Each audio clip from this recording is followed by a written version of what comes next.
February 10th, we got Guilty Gear Strive, Under Night Inburst, Street Fighter 6, and Tekken 8 coming at you. A lot of people have been waiting for this venue to return. For those of you who don't know, Boss Battle Games, you ever saw that tweet with Maximilian dude with the 8 working Daytona cabinets? That's them, right here in Indianapolis.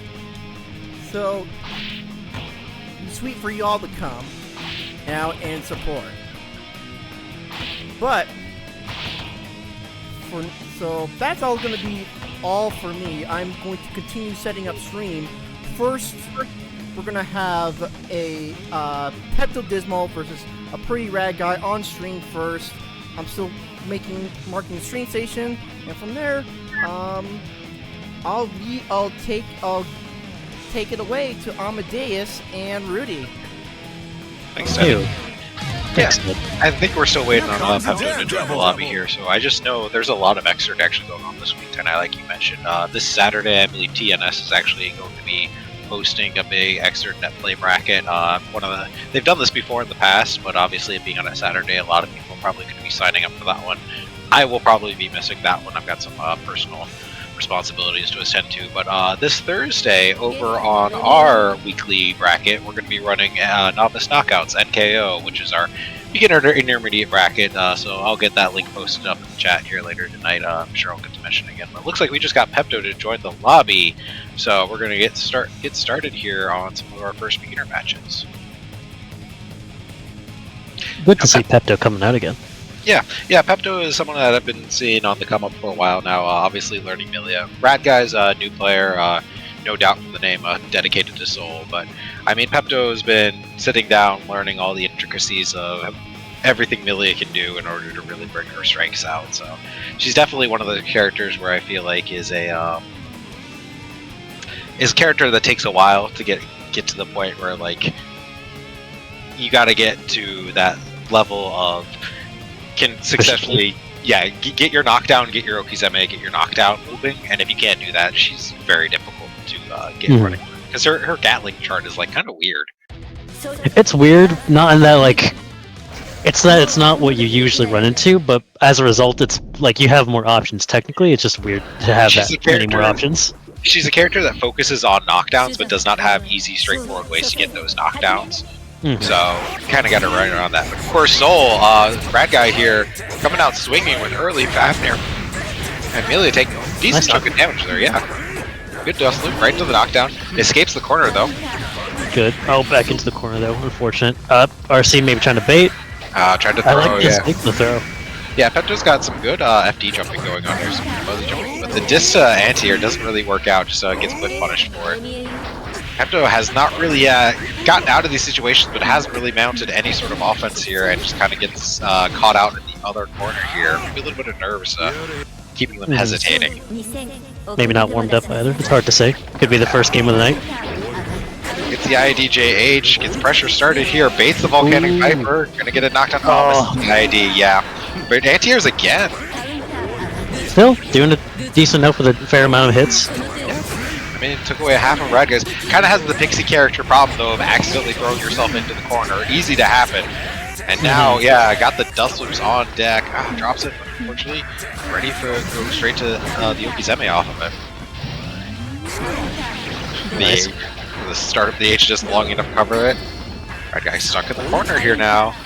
Oh, try to go for the bad moon. Cool. Yes, that moon actually pays off.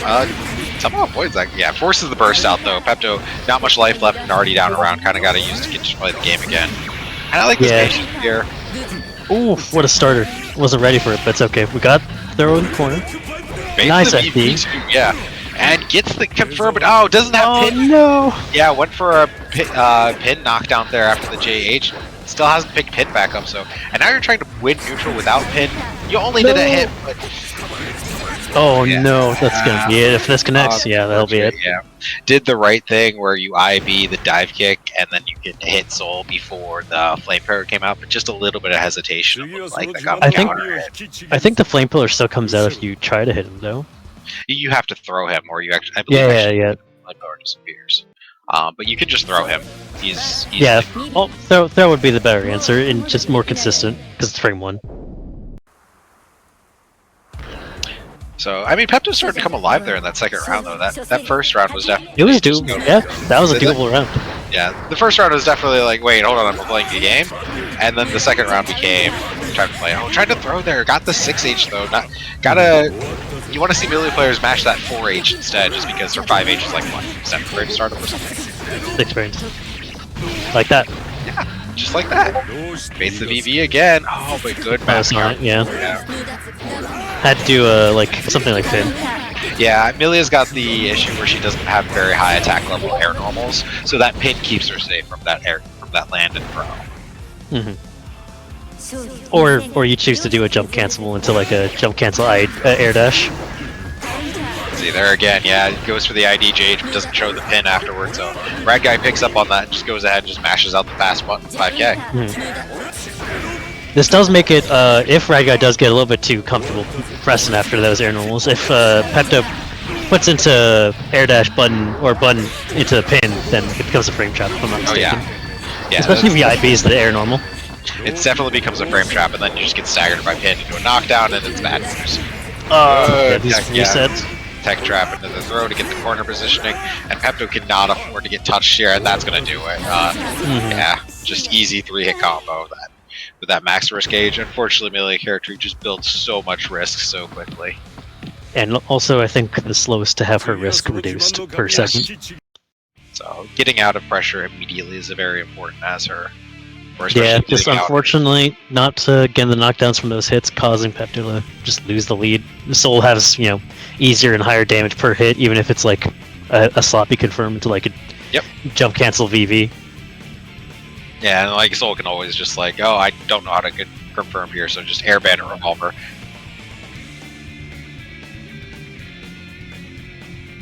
Okay, so Broomkeeper, who I know is kind of a baby Jam player, I know I've worked with them. I think they've got some pretty cool stick art they're rocking on their controller. So, Feather, I'm not as familiar with. I'm assuming Johnny player. Yep. So Johnny versus Jam.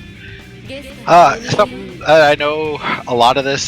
Johnny players, even intermediate levels, have a lot of issues hit confirming on Jam. She's very light with a very odd hurt box. So I would not be surprised if. I would be surprised if Feather was actually landing the single hit as Y-handers. There's a fair way to at least like go for the baby confirms, no? Or does it like have to be hyper specific for Johnny?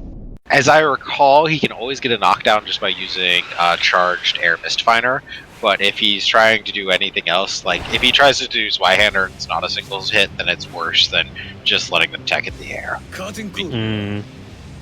Because essentially, if you get that 2-hit, Jam just gets to tech forward JH and punish you. Like, you get punished for doing a combo. Let's see if Feather has this versus this Jam.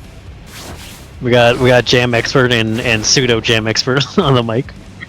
Someone who has fought Jam for 3,000 hours, which is good enough.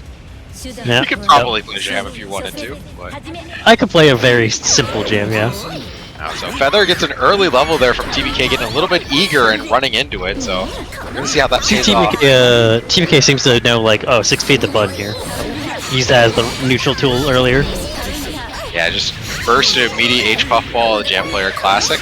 But there's the tech JH. Delay tech, too, couldn't have gone scooped even if they tried it, I think. TBK representing that 2H there a lot and rebuying into 5K. Feather not biting on it, but understands the press 5K during those special cancels. And getting paid out for it here. Yeah, even... Okay, we got those.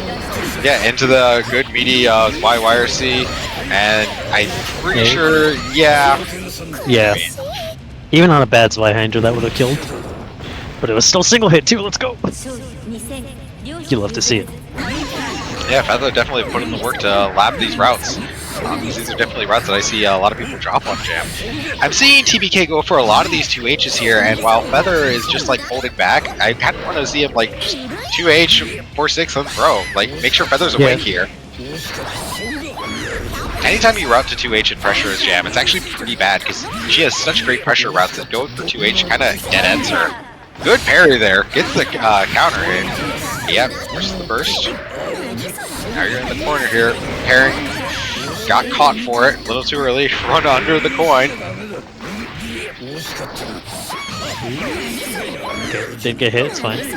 Yeah, and I like that from TBK there. Like, recognize that they're getting killed for rebuying and just did 6H nothing. Tried to run up a blitz, got caught by the low, and that's going to be round. No, the lightweight gets Jam out of there. TBK's got a chance for game. 6H.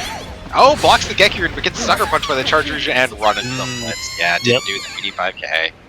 Meaty 5K will save your life. Also, it's what, +2? Yeah, it's +2. It recovers fast enough that if your opponent backdashes, you route to something else. So I'm with you on the. I think TBK's got a lot of decent fundamental, but like without the risk of the strike throw, Feather doesn't really seem that bothered. Just like, I'm just gonna down back. You'll run out eventually. Johnny buns are good enough to where I'll just wait my turn to press. Yeah, a big thing about this matchup is just learning that when you get your turn as Jam, to how to keep that turn going for as long as possible, as safely as possible. And unfortunately, 2H is just kind of the end of the routing. So while I can catch people from backdashing and such, it's still generally just not a tool you want to represent. And Feather really showing some good pressure where it's like just the 2S and then run up and throw. Okay burst, honestly, it's as good as you're going to get it, Johnny. But the longer you avoid the coin, the better.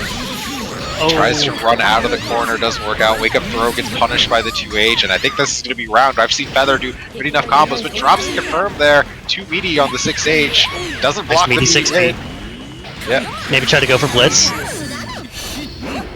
Yeah, now if you're Johnny, Jam's got this region on deck, not using it yet.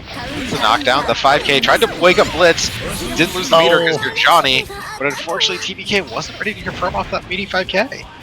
Yeah, maybe was trying to think about 5K into something else and then saw a hit, just deer in headlights moment. May have been a bit of a rollback moment too. We're spectating, so we can't necessarily see that. Yeah, it's hard to say. It's a knockdown. Unfortunate, 5K confirming into 5K on counter hit is a great option. Now you're caught in the corner against Johnny. TBK, I think, trying to represent that dash 6P against Johnny's pressure here, but that's just such a high-risk option to go for, fighting back against Johnny like that.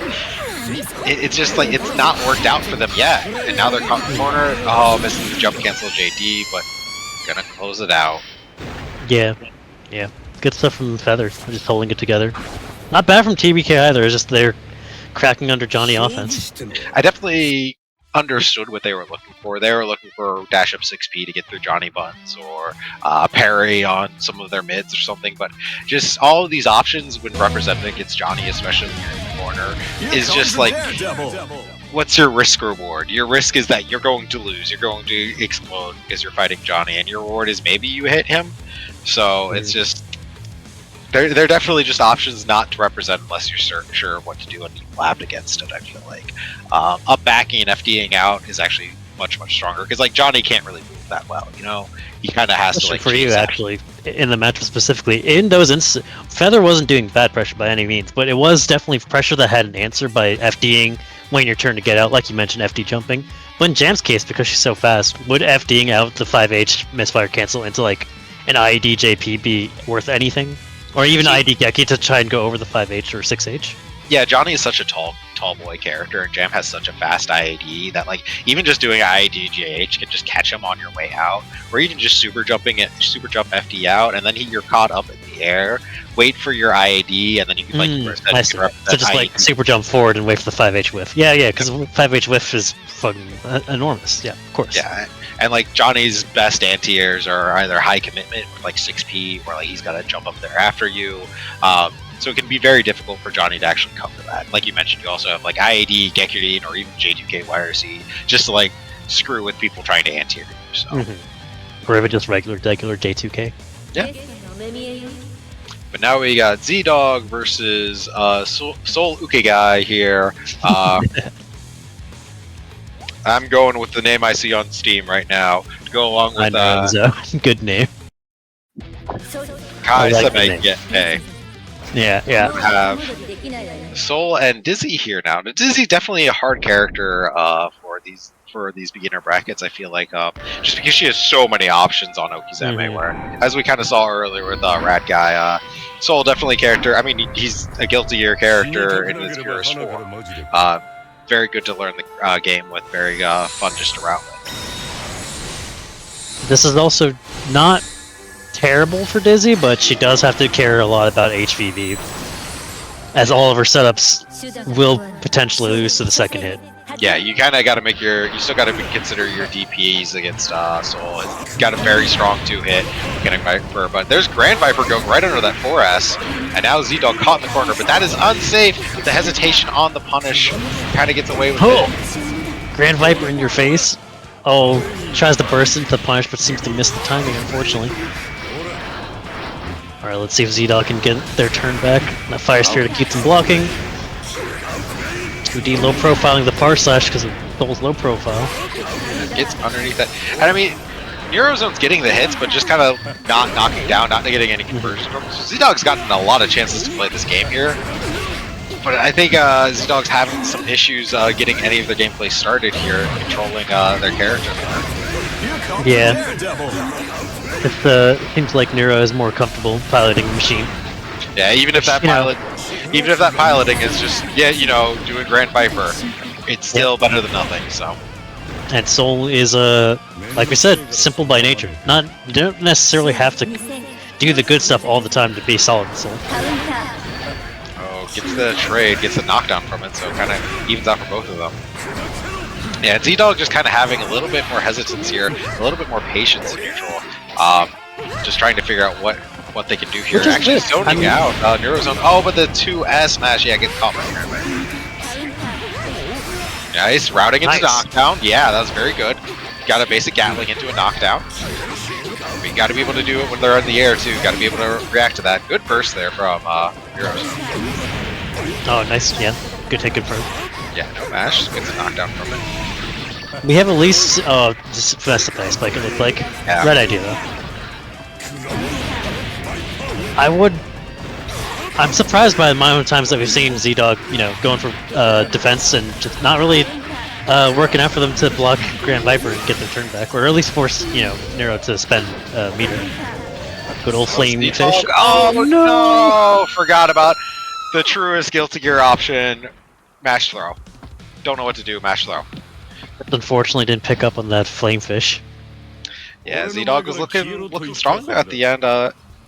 Eurozone gave him one too many chances to stay alive, and they started to run it back there. But it's unfortunate because as with Dizzy and that Flamefish, it has like a lot of active frames and a lot of hit stun too, so you can pick up surprisingly far distances with Dizzy. Maybe not always a knockdown, but like usually you can get like a JK into air Gatling jump cancel, or like an IED JK into JKSB or something like that. Yeah, just to get some hits in there. And I like that from Z-Dog too. I think obviously a little bit nervous in game one and taking some time just to like calm down there before getting into the next game. That's what we're here for, right? Learn your character as you go. Yep. Gets caught trying to summon by that Grand Viper.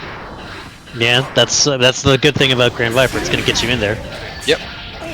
Oh, tech catches the tech, but yeah, a little bit bad on the spacing. Blocks the Grand Viper or Bandit Bringer, but yeah, unfortunately that Bandit Bringer was very slightly plus there. It's unfortunate. Z-Dog had the blessing of delay teching and then someone being right in front of you, but didn't go for the reversal throw. Oh, Fish eats the fire pillar there. Finally, evades the Grand Viper and forces the burst out of Neurozone. It just finally loses on the Grand Viper and immediately bursts for it. Fish actually not active in time to block that Ryan Stamp. That actually surprised me even. But I think it might have been an angle thing. Yeah, right now Z-Dog just trying to get away, put something on the screen. Gonna lose their meter for enter negative penalty here. Didn't have much meter to lose. Yeah, but more importantly in this instance would be the tension pulse, which is the amount of meter they'll be gaining coming up is going to be heavily punished. Yeah, so not only is your tension pulse basically negative, zeroed out, but also you also get put meter gain penalty for the next like 20 seconds or so. You just gain less meter. So gets the air to air, but no! Oh, you think they're going for air throw? It looks like they might be. Yeah, I got a little bit too excited. My opponent did something dumb. I'm gonna punish them and just flub the punish. There's that round start Grand Viper there. Z-Dog not blocking their legs. Tried to anti-air soul, mistake. Good mash though. Good awareness of the like, oh, they missed their meaty. Time to mash 2P. Spike whiffs, but doesn't get punished. Yep, take those. Oh, these Gunflame's giving Z-Dog chances. Yep, oh, nice stand luck. Gets the punish as a result. Yep, stand blocking against Banner Revolver makes it hit earlier, which makes it less safe on block, so always try to sit block it high. Ooh, 2H, yeah, doesn't know the confirm from that 2H, but you know what, I can't blame him. Even regardless, just a 2H hit still straight like up. so much damage on its own. It's just like, oh, time to burst. Oh, it gets a far slash. Xdog gets on the board. It seems like Nero might have been trying to go for an air throw, and then just landed and got 6H. I'm not sure, though. Don't know if they were just swinging for the fences, hoping 6H would connect. It's a good button. Can't fault them. Confirm into the knockdown here. Xdog's starting to look a little bit more confident here. Walks to the Riot Stamp. He goes for the 4S. That's going to eat all of Nero's meter there. Oh, the wire CP. Did get punched, though. That could have been really bad. And I like that Xdog's able to show that like they're able to hit confirm off the jabs into a knockdown. Like they're changing what they're doing depending on how Nero is either blocking or getting hit. So they're definitely trying to change what they're doing, which is good. It's like you're hit confirming. Yeah, it just seems like some of the hands not listening to what your mind wants to do in the moment, which is good. Better to know what to do and just not be able to do in the moment than have no idea what you're doing, right? Getting anti-aired, yeah, and Nero not doing proper Okizeme here. Xdog calling him out, but he gets caught by another Grand Viper. To bring Unfortunately, the JS didn't go into an actual combo, so it got reset. Yeah, I'd say Dizzy Dog definitely. I mean, Dizzy's a hard character, so I think there was a lot of just trying to remember what my character can do and where to get things out while somebody's trying to punch you in the face. It's difficult. Yeah, I like what I was seeing though. We got some of the ideas down there. It's a little difficult to rein in the soul when he has a lot of movement and hitbox behind him involved with those big, wide movements. At the same time, yeah, like even Soul doing like some basic special moves still does a lot of damage on. So even like a basic Bandit Bringer into let's say just Volcanic Viper is still a decent chunk of life. But up next we're gonna have Ragnall, one of our locals here, versus Feather. Feather coming back playing Johnny. So last time I got to talk about Gem versus Johnny. Now I think it's your turn to talk about Viking versus Johnny. Viking versus Johnny. Up to a certain point,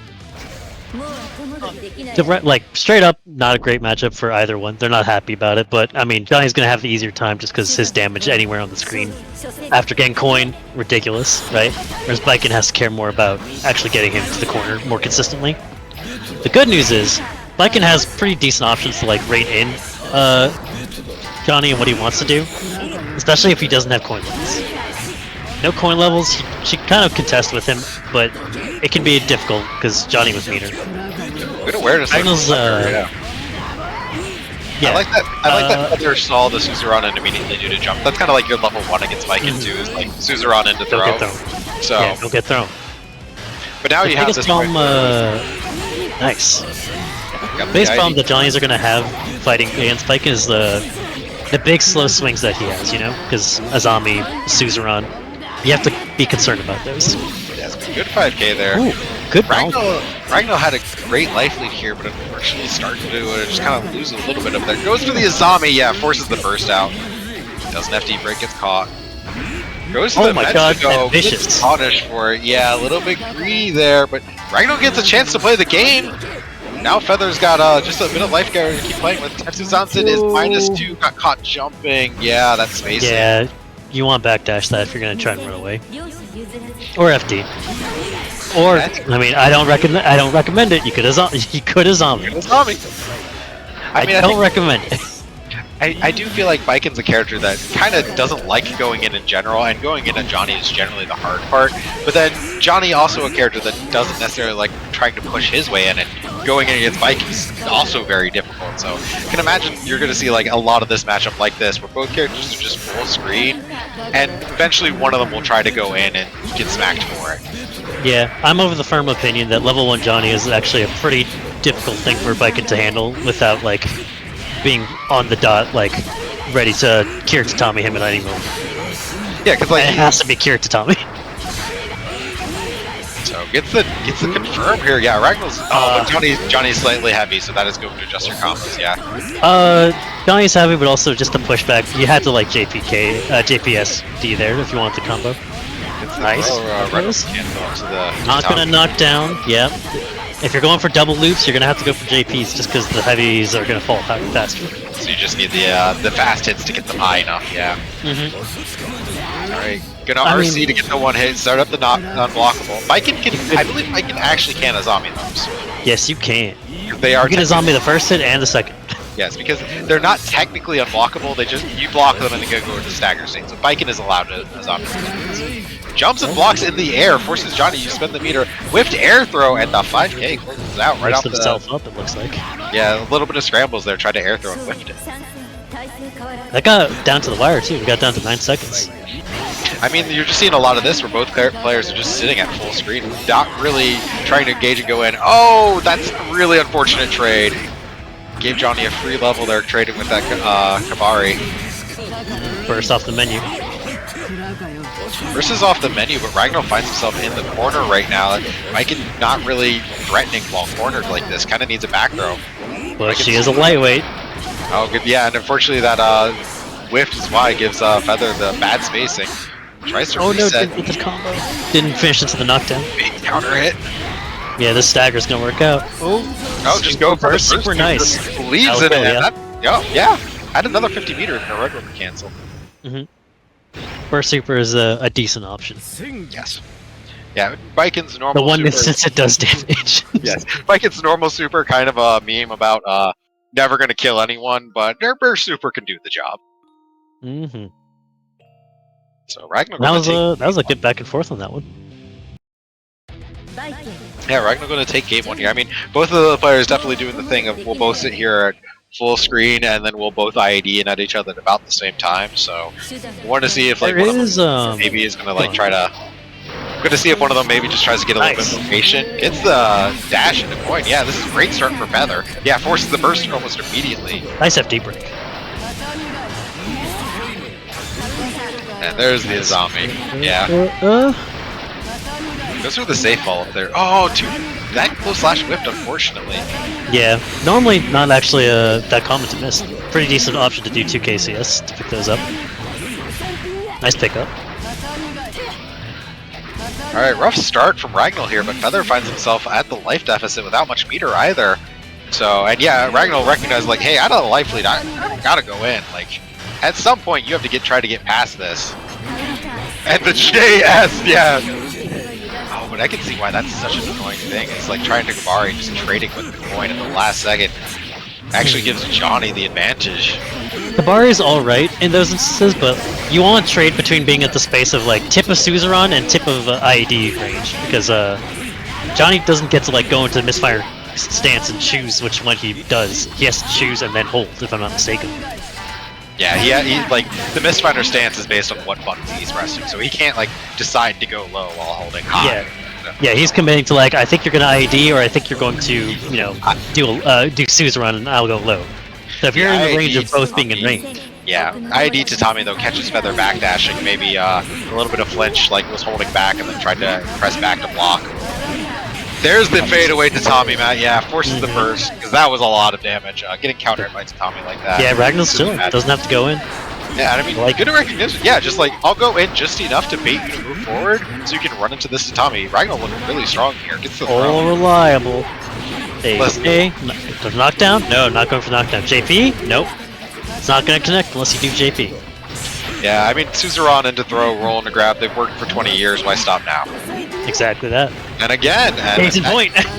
I just go straight into Super. There's some risk there. Okay, wow. I wasn't sure. I wasn't sure. You know, I would have lost my Sage M points, so... I didn't believe in it. I'm not gonna lie to you. Johnny defense plus... I mean, I guess you're right. The risk helps. The risk helped a lot. It was definitely... Great stuff from Ragnar. Risk carried that combo, but yeah, good stuff to Ragnar there, taking it 2-0. Clean stuff, Representing Chicago locals. You'll love to see it. I think the things that make that matchup more difficult for Johnny, or at least having to be more like on the fly, is when Bike starts representing IDJS, IDJH, Kirich Tommy, Suzerain at the spacing at the tip of Misfinder. Because like we said, he has to commit to either low or high. Not impossible, he can also cancel and go to like, a 6P if he thinks you're going to go high. Or 5P. He has decent other options, but he has to be fast and on the fly. Whereas And I think you are just in the space. Yeah, and we saw it really well there too, where Ragnar was just like, "Listen, I kind of get that you're gonna try to force your way in at some point, and Johnny has that step dash. He's got a relatively slow IAD. I'll just IAD away into Tommy at you, and there's not much Johnny can do about that other than just kind of walk forward to try to slowly build meter and take the space. He can't really stop Viking from doing that. Maybe like a 6K, but that's a very high risk. Likely you'll just trade anyway. So it's like 6K. Maybe mid finer because you catch her when she lands and it goes through tatami projectile, but that's scarce. I wouldn't trust that. Maybe near the corner. Maybe sacrifice a coin to nullify out the tatami and then punish her. Like, but at that point you're still spending a resource, which is an important resource. More realistically though, like you said, while walking forward to gain meter, just get YRC. And once Johnny starts using his YRC in neutral, that's when you start. You use Kabari a lot in the H Kabari space to show like, hey, don't dash in.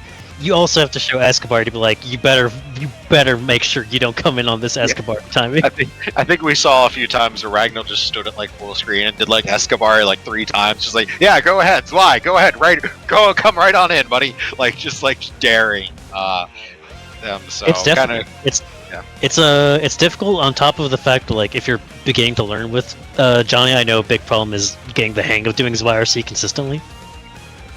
A deceptively tight time, to be honest. I couldn't do it when I was practicing just to feel out Johnny stuff. But up next, we're going to have Neuro versus Rad Guy here. So we're going to have a Soul Mir. Now, I think earlier we saw Neuro definitely much more aggressive, kind of like special Soul player, using a lot more of the Grand Viper, a lot more of the Banner Revolver into 2D sort of deal. But Rad Guy definitely has a lot more like Sable Soul routing down and such. So this is definitely going to be one of those things where like how much can you, like any mirror match especially, is like how much do you know about what kind of silly things can your character do? And at least in my experience, I've found that like going for cheap sucker punches in the mirror match is actually very difficult to go for because your opponent knows what you're looking for. Like yeah, after a few times, depending on how good you cycle out those options. Okay, so a little bit of controller issues, no worries.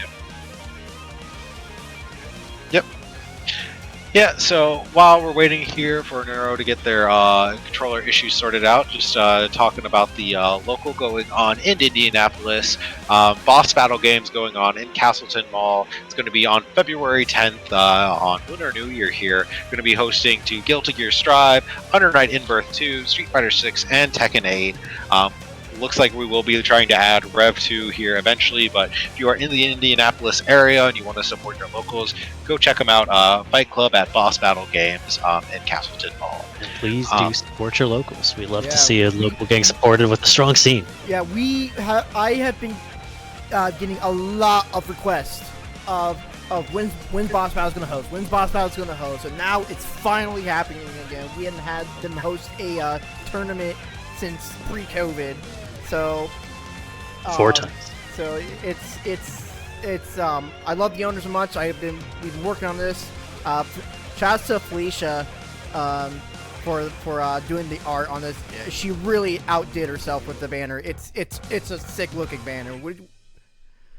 Pretty great. Yeah. And also shouts to you, Teddy, for holding it down during COVID. I know you were going through it out there, holding the scene down, trying to help out people play games as much as possible. Yeah. I appreciate you, bud. No problem. And for more extra stuff, sorry, just to interrupt you there, but for more extra stuff, we got this week on Thursday at 7:30 Central. We're going to be running NKO Novice Knockouts over on our TXT Discord here every Thursday at 7:30 Central. We try to run an Xrd bracket, and this week is going to be Novice Knockouts, our beginner to intermediate bracket. So if you signed up for Xrd Step and you're still hungry for more beginner brackets, go ahead, follow that Start.gg link, sign up to our Discord, check us out. We'll be happy to host you, happy to give you some more training, more advice, and more brackets to play in.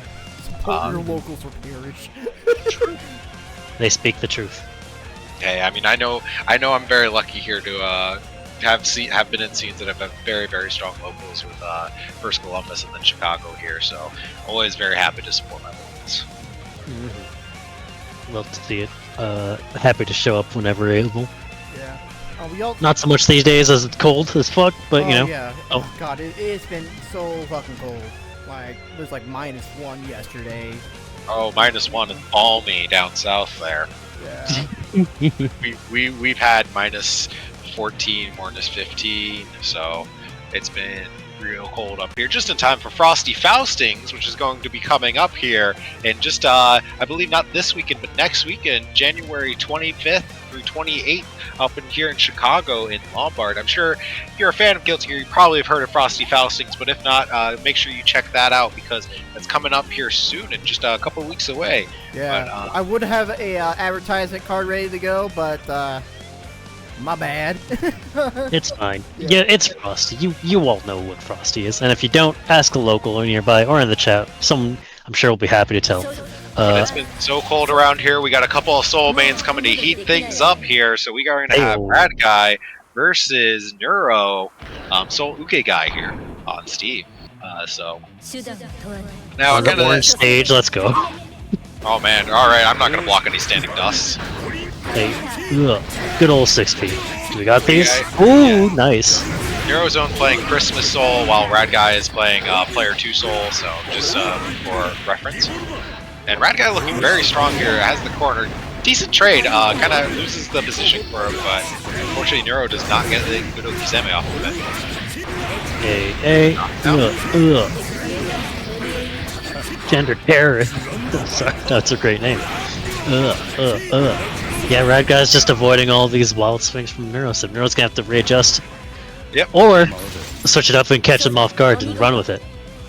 I mean, that is something that I think we talked about just prior to the match, where it's like, when you're in a mirror match like that, trying to go for those, like, sucker punches and, like, just kind of, like, sillier things doesn't really work out, because your opponent knows what you're capable of. They've probably seen those moves.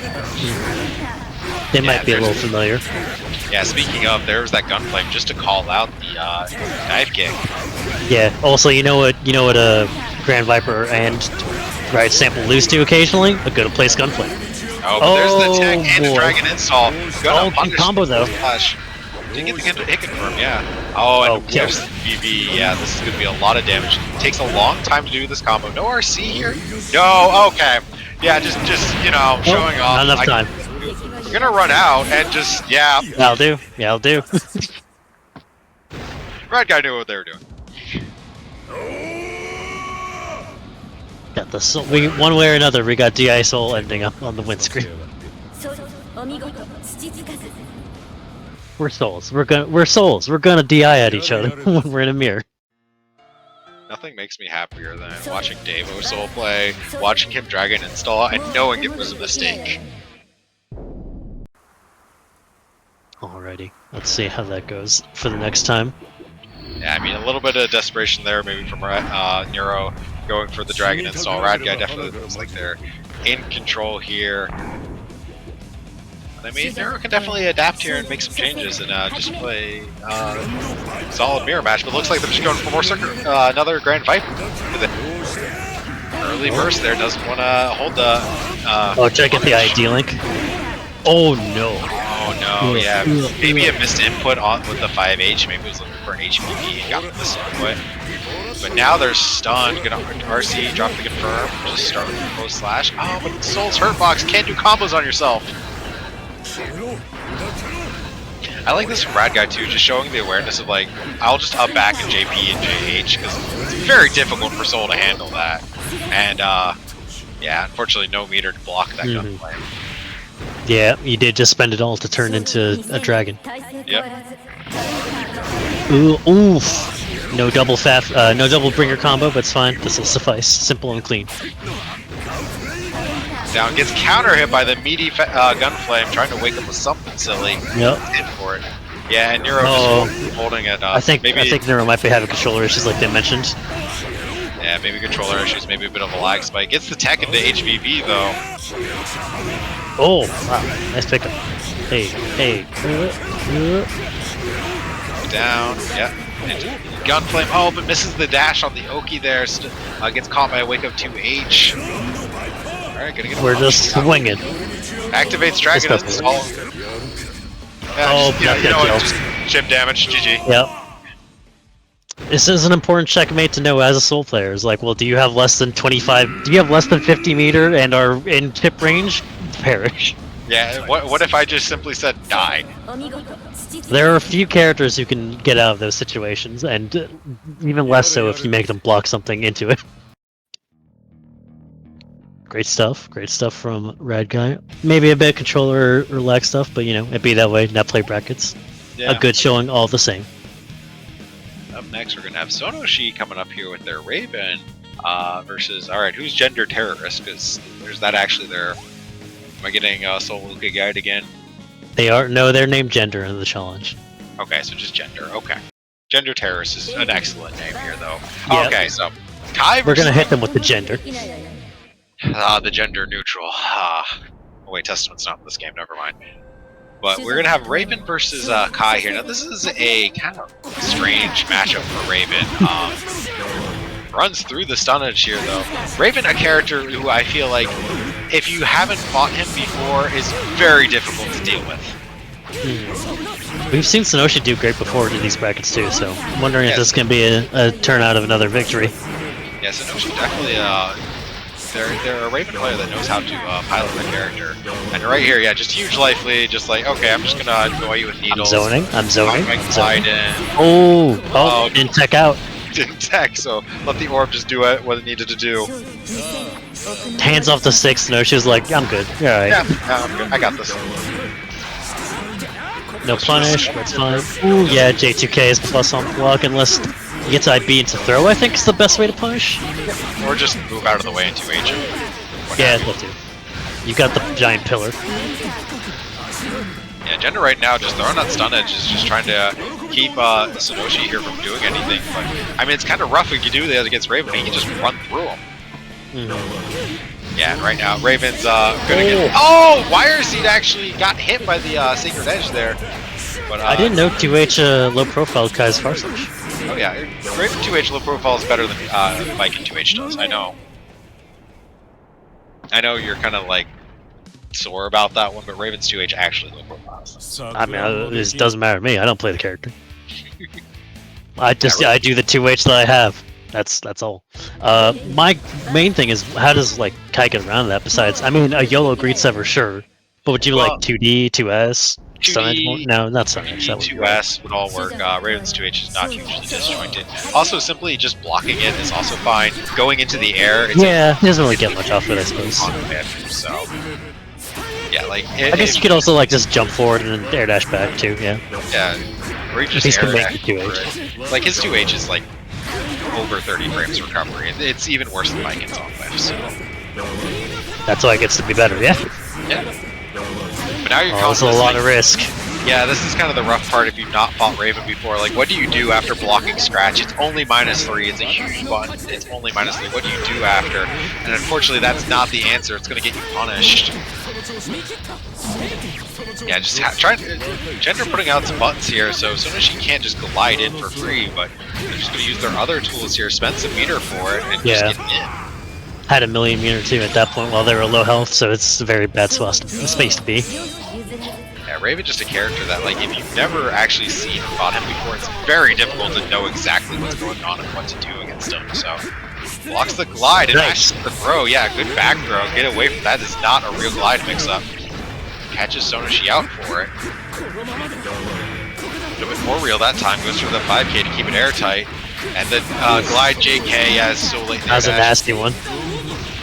Yeah, that glide JK you can't 6P either because it's so low to the ground, so most characters can't even 6P it. Max excitement here, so he's going to get 2D into Scratch. OTG is the Scratch, but not going to kill off of that because of the OTG. Oh, it's luck for him to an unfortunate. Yeah, good stuff from Sonoshi. Yeah, it looks like Gender just not familiar at all with Raven matchup. Don't worry, we can definitely get you moving on that one, because Raven's just one of those characters where you really got to have your movement down, and you got to know like what Scratch does, what it is, what your options are. So yeah, the normals to contest what normals he's throwing out. Also, using JD and 5D more because enhanced stun edge pierces through projectiles.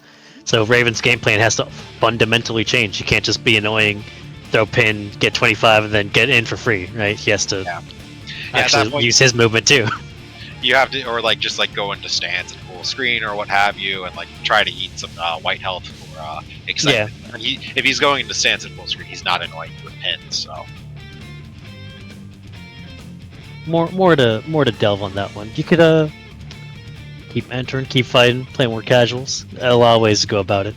My preferred method: hitting the free play theater and just going down the infinitum log of VODs to watch and be like, I'm just gonna stoke in the knowledge. I mean, one thing you could also always do too is just learn the character yourself. So, at least in the case of Raven, he's not a hard character to just kind of pick it up in a day.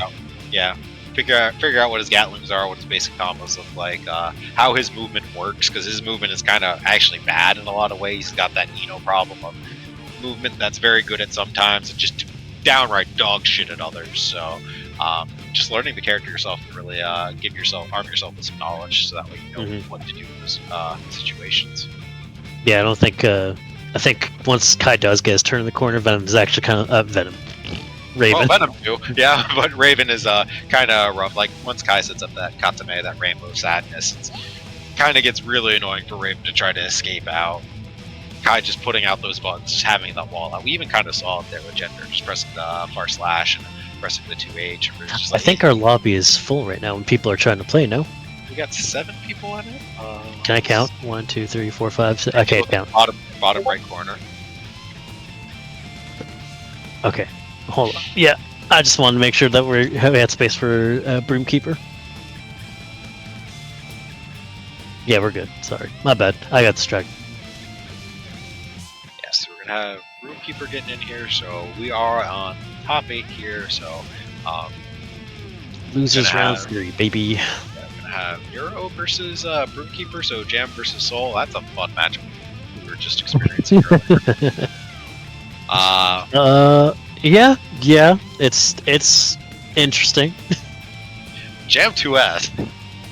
Why don't you tell the people at home about Jam 2S? It's a really great beginner button, actually. Now that you think about it, in the matchup specifically, like if you don't know much, you can just give them like, hey, just press 2S a lot. Yeah. So and if this all represents other options, and you're like, hey, now that you're representing other options, 2S can go off the table for a bit, for like 5 seconds, then you press it again. Press 6H, throw 6H out there every once in a while. Just a 6H, a puffball, you know. Now the biggest problem I would say for this matchup is that Soul is annoying for Jam to combo. You can just fall out of a lot of 4-6 punch even. So like even her basic routes are kind of iffy on Soul. But mind you, Soul also has some difficulty comboing Jam just being a lightweight. But also, I mean, if you're comfortable as Jam just playing the neutral and getting the hits and then like letting them tech or not getting a knockdown, you can do decent. Yeah, the big trap to fall into this matchup as Jam is pressing bar slash, which is normally a very good button. Unfortunately, gets you counter hit by 2D and then you explode. So early burst here from Neuro here. Gets caught by the overhead. Yeah. Oh, but the big puff ball, but too high on the wall. Yeah, you just have to accept. You got to do a jump off there. Unfortunately, yeah, close to the corner. Just so good. Alright, didn't explode for that. Yeah. But got caught frame trap. Tried to 2S there. Still got to respect some of Soul's pressure. Nice FD, getting super far out of range. Nope, not a counter hit.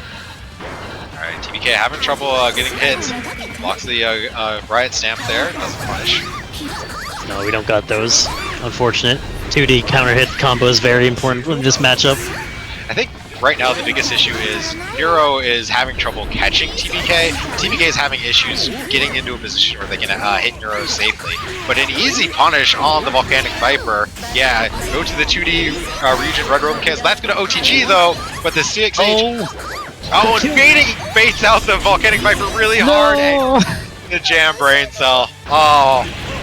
That actually would not have been a bad idea if it was just a little bit closer. Yeah, unfortunately that burst into H puffball is just... Listen, I'm going to be honest, as someone that's done it for 15 years, that the hit rate is like 20%. Don't do it. Oh my god. It worked out, but the wake up parry gets away with it safely. Scary on Soul. Oof. Now try to region through the gun flame a little bit too soon, but gets the tech JH. There's another region on deck. Sweet. Wake up 2H. Believe in your 2D. Go for combos off of it. Yep. 6H. Combo. Oh, yeah. That'll be a combo. Yeah, that's the scary part is going for grounded options and so on, especially cancel is usually kind of risky. Up backing and pressing JK though, very strong against him. Oh yeah, that's a nice dragon. Oh, you're still gonna block though. Oh my god. It's a fun situation. Oh my god. I love this game. This game is great.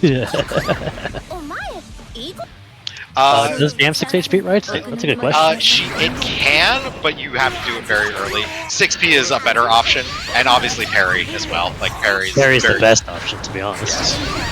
Well, 6P it doesn't have the initial info rate that parry does, but parry dash cancel, I believe, punish him. Anyway, we're in danger time again. Ooh. Oh no, but yeah, unfortunately, if you hit somebody with 6H in danger time, you got a monster. But forget the FDC. Yeah, we know like these. 10 frame overhead, simply block it. I respect knowing and going for it. That's really huge. Yeah, when you're in danger time there, going for that J2K FDC huge. Yeah, get the 4-6 punch. That 4-6 PK, very hard combo to go for, so if you're not familiar in it, just going for the 4-6 PP to get the knockdown. Yeah. Clown show time. Yeah, at this point, just super jump and get as high as you can so he can't super you. Oh, gets the 6H through the, and the puffball goes under it. That 6H going through Gunflame was huge for TPK. Yeah, that was phenomenal. I was very, very close to being in a certain death ring. Yeah, like that. If that 6H had not traded, then that would have definitely been the round there. But getting the knockdown gave TPK. I think Neuro might have been able to just go into double super regardless and win. Yes. I'm not sure. Yeah, I think Neuro just maybe left the brain space of just be like, oh well, if I go for super, it'll be obvious. They'll just super jump over. TPK was pretty respectful there at full screen. Oh no, tech into. That's why Jam players tech JH, by the way, because like. That's why. Nothing. That's why you don't tech JH, but that is why you do it. Oh, tried to parry. I saw the little wiggle of like a tried to parry attempt. Parry didn't come out. I saw the little wiggle. That was also a parry attempt, but that's why you don't parry against Soul. That counter at 2D is so effective. Alright, TPK's got not a lot of life to play with here. That's not a situation you want to go as Jam. Like, yeah, unfortunately just gets caught. Jam's a character, sometimes you gotta sacrifice life to get in. And when your opponent knows that, they can just play safe. Nice, good 2D. Yep. No charge card, but it's alright. Unfortunately, that puffball directly into Gunflame. Using those Bakushus in neutral like that against Soul can be very rough because the Gunflame is just going to counter you out of it. Lucky for TBK, Neuro's these hits that Neuro is getting are usually getting routed pretty early into knockdown rather than like getting the most damage out of them. Goes for a huge into the wires here. Oh! TBK, have you been watching me play? Gets the max region on deck here, so this is going to take off Neuro's ability to cancel onto Gunblade, but the OTG, yeah, canceled the split kicks a little too late, got the OTG, goes to Blitz. It is entirely fair that that cancel into 2D and split kicks is a funky time to cancel. It is very difficult to do, yeah, it takes some time to get used to it.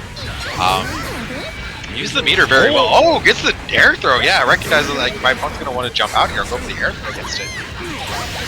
But oh no! Oh, okay, Jam, where are you looking there? Nice fight, P. Yeah, both characters just kind of scrapping right now, but Hero with a huge meter advantage doesn't RC though, and gets unfortunately. That's the downside to Grand Viper. Yeah, can't Red Robe and cancel Grand Viper on whiff, so they know it's a DP on the ground. They know. Oh, so that goes under that, huh? Yeah, Grand Viper is very low profile versus Punch. No, does not get the launch on the PK there. Nope, that's where you want a VV there. Oh, gets the cross through the big counter. Oh, nice max charge. Yeah, I mean, why not? Because like, what's someone to do about it? And 2D into max card works on Soul. Card up, yep. Oh, nice IP. Yes, good IB into VV. It takes away any options Jam has there. Run up and parry at him anyway. Tries to get the Karageki actually. Just Nero was able to jump out. Goes for IDDP. TPK is starting to come online here doing some of the spicier Jam things. Unfortunately, just not working out. Just not hitting Nero here, but just a pixel of life Nero has to play with. Blocks the ride stamp here. Oh, nice fight play. Didn't get anything of it, but it's okay. Strong it. Yeah. This is the proper Watch out. Just like, I'm just going to charge a card, and people forget it's air unblockable. Yep, grounded version, air unblockable. The TK one is fine, not the ground one. Faster, but Yes, that's the risk. TK max region is frame 1 in full, so if she gets in the air, you get a hit out of jump startup, but if she gets in the air, it's a DP. But it is air blockable. But of course, if you're at full screen, you just kind of full send it, and people just forget that they have to FT. That was good stuff from TBK and Neuro. Good back and forth. The main thing I'd just say for Neuro is just use your meter more sometimes. Like, there are times use your meter in that matchup specifically. You gotta get very comfortable, like getting the most damage out of your hits consistently. Like there were plenty of times where Neuro would get a hit and be like, "Oh, nice, I can get the knockdown." Go into one hit into revolver, which isn't bad. When you still have a jump cancel, you may as well go like JKD, JK jump cancel, JKD revolver, just a little bit. Or even a VV. But now on to another matchup, which Johnny players have complained about in the past, but it's so Johnny favor. But Raven, a character that actually gets to like zone Johnny out with good buttons. Play neutral. Good pickup. I mean, black beat, but we take those. Yeah, it's not getting teched out. That was a potential air throw situation, right? But because they didn't tech, they got black beat. Oh, nice. Gets out. And that makes level 2 on deck. Yeah, but I mean, problem is Feather spent so many coins just trying to hit Sonoshi that, like, even at this point now, they don't have much to play with. Yeah, they're playing boneless Johnny. OTG Scratch to get that next level of excitement here and make their Scratch a little bit faster. Oh right, no, we're in the corner. RC, yep. Alright, Johnny gotta throw loop. Oh no, but yeah, got the multi-hit Raven, that was slightly heavy. Blocks the 5D, but it's only -2. Kinda gotta still respect Raven's turn. Oh, and Johnny! Johnny. Yes. Gets the air throw though. You're gonna have to FD that, doesn't? Yep. Chose your meter! Yep. Specials will take your life away on chip. You gotta remember, FD is there for a reason. Yeah, so for the kids at home, both Johnny and Dizzy have low crush on their forward dash. So any very low profile moves such as sweeps or Raven 2H just whiff when they're running forward.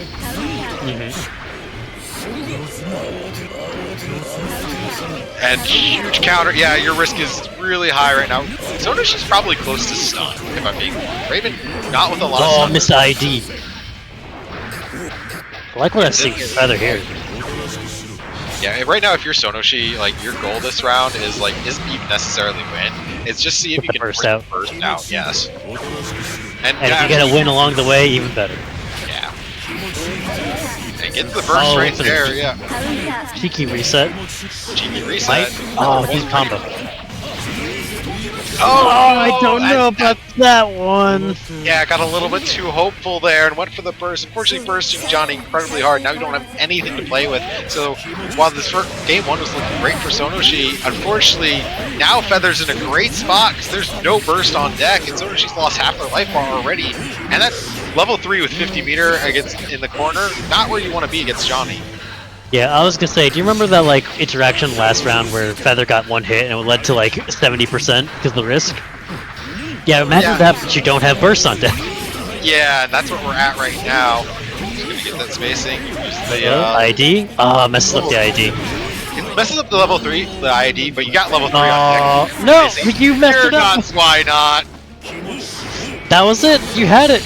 Yeah, unfortunately, just spam it. Just spam it. Just do it. Just spam it. I mean, it does have pinball. I'm saying. Like, you see Raven gliding at you, just do it. But now you're gonna. Oh, that was it! That was it! I'll try to 6P, but Raven 6P, not a good 6P. Unfortunately, Feather now losing life because they don't have any meter anymore, so they're taking chip damage here, and they can't FD anywhere. Oh my god! Yeah, just a little bit too far. And Johnny can punish that. That wasn't even FD shenanigans, just Sonoshi pushed himself out way too far because of the Gatlings. Yeah, just a little bit too far. And I mean, maybe used to people IBing that even, so... yeah, it does keep it in. Oopsies. Feather, just for the record, next time you're in IK state and Raven glides at you, just mash IK. Fuck him. What's he gonna do? Block? No. Fuck it, we ball. Unless they're found a knockdown setup. If you got knocked down, don't do it. Then they're probably safe jumping. It's a Or maybe they're not. I don't know. It's hard to say. I can't tell fully when it's a safe jump or not. I'm gonna be real. It gets the wake up throw. We're playing guilty here now. Nice burst. Get out of the corner. And punish? Yeah. No, Dick yeah, could be good. Had to YRC there to make that save. There was a punish coming. Nice forward. backdash. Yeah, Feather's showing really good defensive options here. Sonoshi just getting caught out. Honestly, I'd say the biggest issue I've seen from Sonoshi is just having the intrusive Raven thought come in of I should go for a command grab. Kind of where Feather's opening the door. But gets it that time, he gets to get chunked. Already talking shit. Yeah, sorry, that was my bad. I mean, it's sometimes it works, but it's a hard call at the end of the day. And if your opponent's showing that they can deal with it, you gotta get a little more creative when you use it. Is all. Yeah, and right now Sonoshi just being like, hey, I'm just gonna sit here. One thing I would like to play see. the timer. Yeah, one thing I would like to see though is like if you throw out the orb like that, just enter stance. Like just get some free excitement, you know? Manage all your resources. Anyways. Can't backdash that pin. Nice, good stuff, good stuff. Being a persistent projectile that travels along a horizontal range, backdash does go away horizontally. Raven's pin is one of those where, like, you look at it and like, it's just a forward-moving projectile. How annoying could it be? The answer is extremely apparently. So it's very good. Yeah, it's one of those like it's low just, recovery, very consistent projectiles too, so it's pretty decent for the range it covers. Gets the counter and runs up in the pros. Figures Feather's going to be looking for it. Blocking these 5Ds though, but yeah, unfortunately you're -2, but you are still minus, and Johnny does have big enough buttons to go for it. Gets the stance parry, but unfortunately Johnny in the air. Gotta say, risky stuff from Sonoshi on those burst points too, because Johnny can choose to OS the coin to block CS and coin. You can OS. Wake up super, kill. Yeah, Feather sniffed it out. It's gonna be a free counter. The air jump throwing off that combo, unfortunately. Feather with a load of excitement here. This is gonna do a lot of damage. Yeah, goes straight into super with the Guns Crush. Feather, you're gonna have your burst next round, but you're gonna go to the next round. Nope, that's it. Oh, yeah, that's it. So we're gonna make it 1-1. Yep. There is no next round. I was like, that's the round. I don't know what you're talking about. Yeah, I forgot. I was looking at the stream and saw one next to Feather. I forgot that was games. It's alright. It's alright. We got one more, baby. Yeah, so we got 1-1 right here. Whoever wins this goes on to fight Broomkeeper. Oh, we're getting GRC here. Oh, but it works out. Feather gets a level on deck here, though. Yeah, that's really bad. Yeah, and that's why those big counter hits made from that faster misfinder cancel. This is 6P from downtown, but too far away to confirm. And, yeah, just anti-air those Y-hander. Just do that. Yeah, that's how you beat Y-hander. The Raven Classic. I can just air throw it with my command grip. It's fine. Yeah. What are you guys even complaining? What's the big deal about Y-hander RC? I don't get it. I think the big deal is what we just saw there, and Feather getting the confirm there. Oh, but Raven slightly. It didn't even knock down. See, it's fine. RC gonna get some more excitement. Can RC again? No, just goes for the super again. It was OTG. I don't think this kills. It's very hard to tell. I don't believe it was OTG, but yeah, Johnny with just enough guts, and that's gonna be safe against that super with that spacing. It's ridiculously good. So she's gonna get burst back, but yeah, you got those Feather. Good stuff. Yeah, unfortunately that orb just a bad spacing to throw it out. Maybe didn't want to hop around like that. Pixel comeback, nice stuff. Yeah, Feather now on set point here. Glides in. Good match with the 2P. It's level 3. Alright, we're level 3. Oh, misses it. Yeah. Both players spending meter, but it works out for Feather here. You know what? You got rid of the level 3. That's a fine burst. You're fighting Johnny. But around down, it might not be. Hey, if you didn't burst, you were dead. So I'm gonna go with that. Fair. Alright, forces the burst out of Feather there. Good spot to be in. Not the worst. Ooh, never mind. We're no longer. Things are bad. 2H just traded at just the wrong time. Couldn't get to the cancel stance to eat the coin. And the tech buns gets 6P. Doesn't go for the IK this time. You know what? Remembered what happened last time. Doesn't want to repeat. Feather gonna take it 2-1. That combo drop being unfortunate, but it works out with Johnny's 5K being lightning fast. Being any Abari 5H that isn't right on top of Raven. Yeah, it's one of those buttons where you got to be willing to 6P Johnny, and unfortunately, Raven 6P just not a good button that you want to be whiffing like that. So. A top 5 ain't bad indeed. Good stuff from Summer. She's showing a really strong showing, to be honest. Just a few bad interactions from, getting Johnny, right?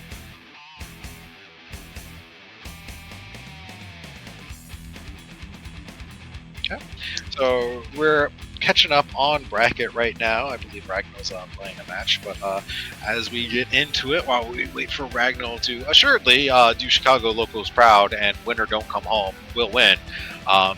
But going on to an event going on here locally in the Indianapolis area, we got Fight Club going on at Boss Battle Games at Castleton Mall on Lunar New Year, February 10th here. We're going to be hosting Strive, Uni 2, Street Fighter 6, and Tekken 8. This is a returning event. People have been wanting it for a time. Get out there, support your locals if you're in the Indianapolis area. We will be planning on bringing you guys Xrd Rev 2 here, but obviously we've got to get people to come out and support their locals in the first place if you want to see the games we're playing. Teddy, since I'm not familiar with the venue, is there like a bring your own console area? Where... Yeah, there's actually a discount if you bring your own setup. So if you bring your own setup, it is so we are running on PS4, on PS5, or PS5 versions. If you bring your own setups, you don't have to pay your venue fee. You get in there for you don't have your venue fee is waived. So all you have to do is pay $10 for bracket. So there you go. So bring a setup and you can get your venue fee waived. Bring an Xrd setup so you guys can mash some Xrd on that one. Lord knows I will. Yeah. Also going on this week, we will be hosting over on the Thursday Xrd Throwdown. We'll be hosting Novice Knockouts. We do something Xrd bracket related every Thursday at 7:30 Central. This week going to be our beginner to intermediate bracket. So come check us out here. Follow that start.gg link. Sign up. Join our Discord there. We'll be happy to train you guys, get you guys grinding up, get you guys stronger at this game so you can win all your beginner brackets. And that's on Saturday. Not mistaken. That's on Thursday, Rudy. Thursday? Oh, I thought you said Saturday. My bad. I just heard what you said. No, Thursday Xrd Throwdown is on Thursday. No. TNS. Okay. I see where you're going. Yeah, if you want to talk about TNS. That's a thing. Yeah, TNS is hosting their Xrd bracket right before Frost Release. I will be entering that shit as well. I don't know about y'all. Oh, I'm a vibe check it. We'll see. Yeah. You never know. You know, TNS always has a good time. I know they're good for the brackets. I've yet to have any issues with them. Want to show out for the Xrd community too. Well, if they produce one, may as well give them a hell of a show, right? Oh yeah, hell yes. And with TNS, especially being on a Saturday, we'll likely see a lot of players that don't typically maybe join these weekly brackets sign up for it. Unfortunately, I'm going to have some personal business to attend to, so I will not be able to attend, but I'll definitely be watching it if I can. So yeah. Also, in a couple of weeks away, we got Frosty Faustings coming up here in Lombard, Chicago. So that's going to be the 25th through the 28th. Going to be coming up. So if you're in the Midwest at all and you're considering maybe hitting up your first major, Frosty Faustings is an amazing one. Even if you can just come out for a bit. But obviously, if you've heard about it, you're probably already going to be there. So looking forward to seeing as many people as we can there at Frosty Faustings. Mash a bunch of Xrd and just have a good time. So. Yeah. Also on Wednesday, going back to beginner brackets, we do have Training Mode Network that's happening on Wednesday. Yours truly will be commentating as well on this week on Training Mode Network. So if you want even more beginner experience, beginner brackets, we have a lot this week, including this bracket, Training Mode Network, and then Novice Knockouts. I just remembered I'll also be there too. Yeah. Hell yeah. I'll be commentating TMN, yes. And of course, we always have Rev Tuesdays every Tuesday, starting at 9:30 Central Time. But up next, we're going to have Ragnall versus Rad Guy here, some Viking versus Soul. So this would be a good match, I think, because I know Ragnall has a pocket Soul here. So definitely a character where I imagine both of them might have a good amount of knowledge. No one is happy in this matchup. It is, in my opinion, slightly Soul favored in the same way that it's 5-5, but Soul's having an easier time with it if he guesses right. yeah, I mean, it helps having a command grab, believe it or not, Yeah, very good in the matchup. Any character with that sort of strike throw can definitely make Viking pause. But good Azami into the Shinase there. Gets out of the corner with it there. Of course, Soul with that very fast run speed, like we saw earlier with Ragnall versus Feather, where Ragnall was able to keep that zone out with that ID back to Tommy Matt. Because Soul has that fast run speed and very low 2D, he can actually punish that. So Rad Guy just trying to find a way in there. Waits for the BB, takes a turn. Rad Guy yeah. I like that 5K. Oh no! Yeah, I would burst that too. It's hard to say because like Fafnir has so much initial whip throw rate. It actually doesn't hurt that much. He gets the solo key of I'm a whip jab like 3 times in the air. Oh no! But too early on the wild throw. Misses the micro dash to pick up the 5P. And good air options there was Rad Guy, just not representing anything, not overcommitting, and gets the wild throw that time. That's the mix-up. It's the high-low into wild throw, and they're all very solid starters for Soul, no matter where he is. Yeah, you kind of got to be willing to show the fuzzy FD jump against Soul on Wake Up until he starts delaying his attacks. I mean, that's a big Azami there. Yeah, gets the Rokon, but Soul's hurt box gets out of that 5K, unfortunately. Have to do a micro dash 6H if you want to get that combo. Deep and revolver takes the corner. Nice delay air dash. Good jump out. Knowing bike and pressure. Kabari is on 2H into Kabari is on a gapless string. Oh, misses it. Tried to jump back with Kabari there. Yeah, didn't have any meter, ran out, got caught by Tetsu Zansen. Gonna get knocked down in the corner, and Ragnar comfy with these routes. I shouldn't have said anything, I'm sorry, but so Ragnall's going for damage more than the knockdown, is what I've been noticing. I mean, it's important to like go for the harder routes in matches like these because you'll never hit them otherwise. Like you have to like be willing to drop matches sometimes. Good delay on the JS there after the air dash to get turned around. Even it up. I think Ragnall's game plan is more, I'm just going to get as much damage as I can on the dust loop, and then we'll just make do with the neutral afterwards. Yeah. And it's been working out for him. I think it's also fair against characters like Soul who have very good reversals. It's like, I'm just not even going to knock you down. Like, if I can't set up a safe jump, then I'm just not even going to knock you down. I'm not even going to play around that game, you know? Yeah, and we haven't seen Yuzansen bust out, so it makes sense. Good IB into Volcanic Viper to get out of that routing. Rage ID. Tried to be cute with the Azami. Good idea, but unfortunately Rad Guy just whipped and got off with a big counter at JH. Is Tommy gonna keep Azami, not a bad idea for Soul when he does the ID stuff, but that's if the JS hits, right? Yeah. Or if they even do JS. Yeah, unfortunately it's still a guess at the end of the day like any Azami is. Oh, gonna be a big punish on the Mechanic Viper. And Rokon sucker punches at the end of the Suzerain there for a big counter. Yeah, but you see there from Ragnar, just like not even pushing to do any Oki semi, not even trying. And then getting caught by the wild throw there because he let Rad Guy get back to neutral. That was a good FD break from Ragnar to avoid getting riot stamps. Runs, get out of the corner, 2S, keeps you in the corner. Not in the, unfortunately Rad Guy just getting frame trapped by the Tetsu Zansen. Just getting caught doing like FD block for a frame and then letting go. Could also just choose to do backdash if they want to avoid getting put into the block from Tetsu. Yeah, it's one of those things where if you don't instant block Kabari, like that Tetsu Zansen comes online as like a just like a vibe check sort of deal. But like little jump scare, yeah. And it's only -2 on block too, so like you kind of have to interrupt Viking. Yeah, immediate burst off that counter at 2H. Does not want to mess around with that one. That's going to be safe. Misses the throw. Low 2H, gets the confirm off of it. Takes the corner. Oh, good option there. Representing the Wyatt stamp. Wasn't quite in the corner, so evaded the Tatami back. Misses a first save combo. Harder than it seems, but I respect going for it. Yep. Yeah, Soul HPV really strong. Have to go for a very spaced out Tatami to make it reversal safe. Yeah, I guess Tatami Mat actually has a decent amount of landing recovery, so because of that, you'll just get head out of your landing recovery instead of safe jumping. Run up wild throw, catches Ragnar, just hesitating a little bit after whipping. They get a knockdown from it. I'm not even sure if that was if Ragnar was able to get out of that wild throw, to be honest. Ooh, good 2P. Yeah, 2P into wild throw, doesn't do the burst safe route there. Ragnar burst kind of scaredly. Now you got one, you get only a few pixels life, but you got meter to back it up.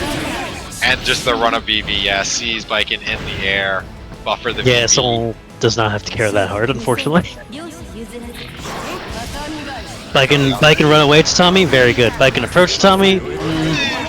Oh, that's a big counter hit though, gonna get a knockdown from it. And then Tatami too slow there, he gets caught by the riot stand. I think Ragnar is starting to over-rely on the Tatami, and Brad Guy has found his option to get in there.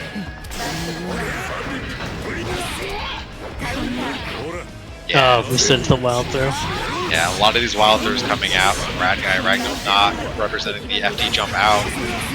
Oh, unfortunately, I think that Tatami zombie glitch there, you think, or? No, that one seemed more like input error, I think. I was just surprised. Oh, good bait on the burst, though.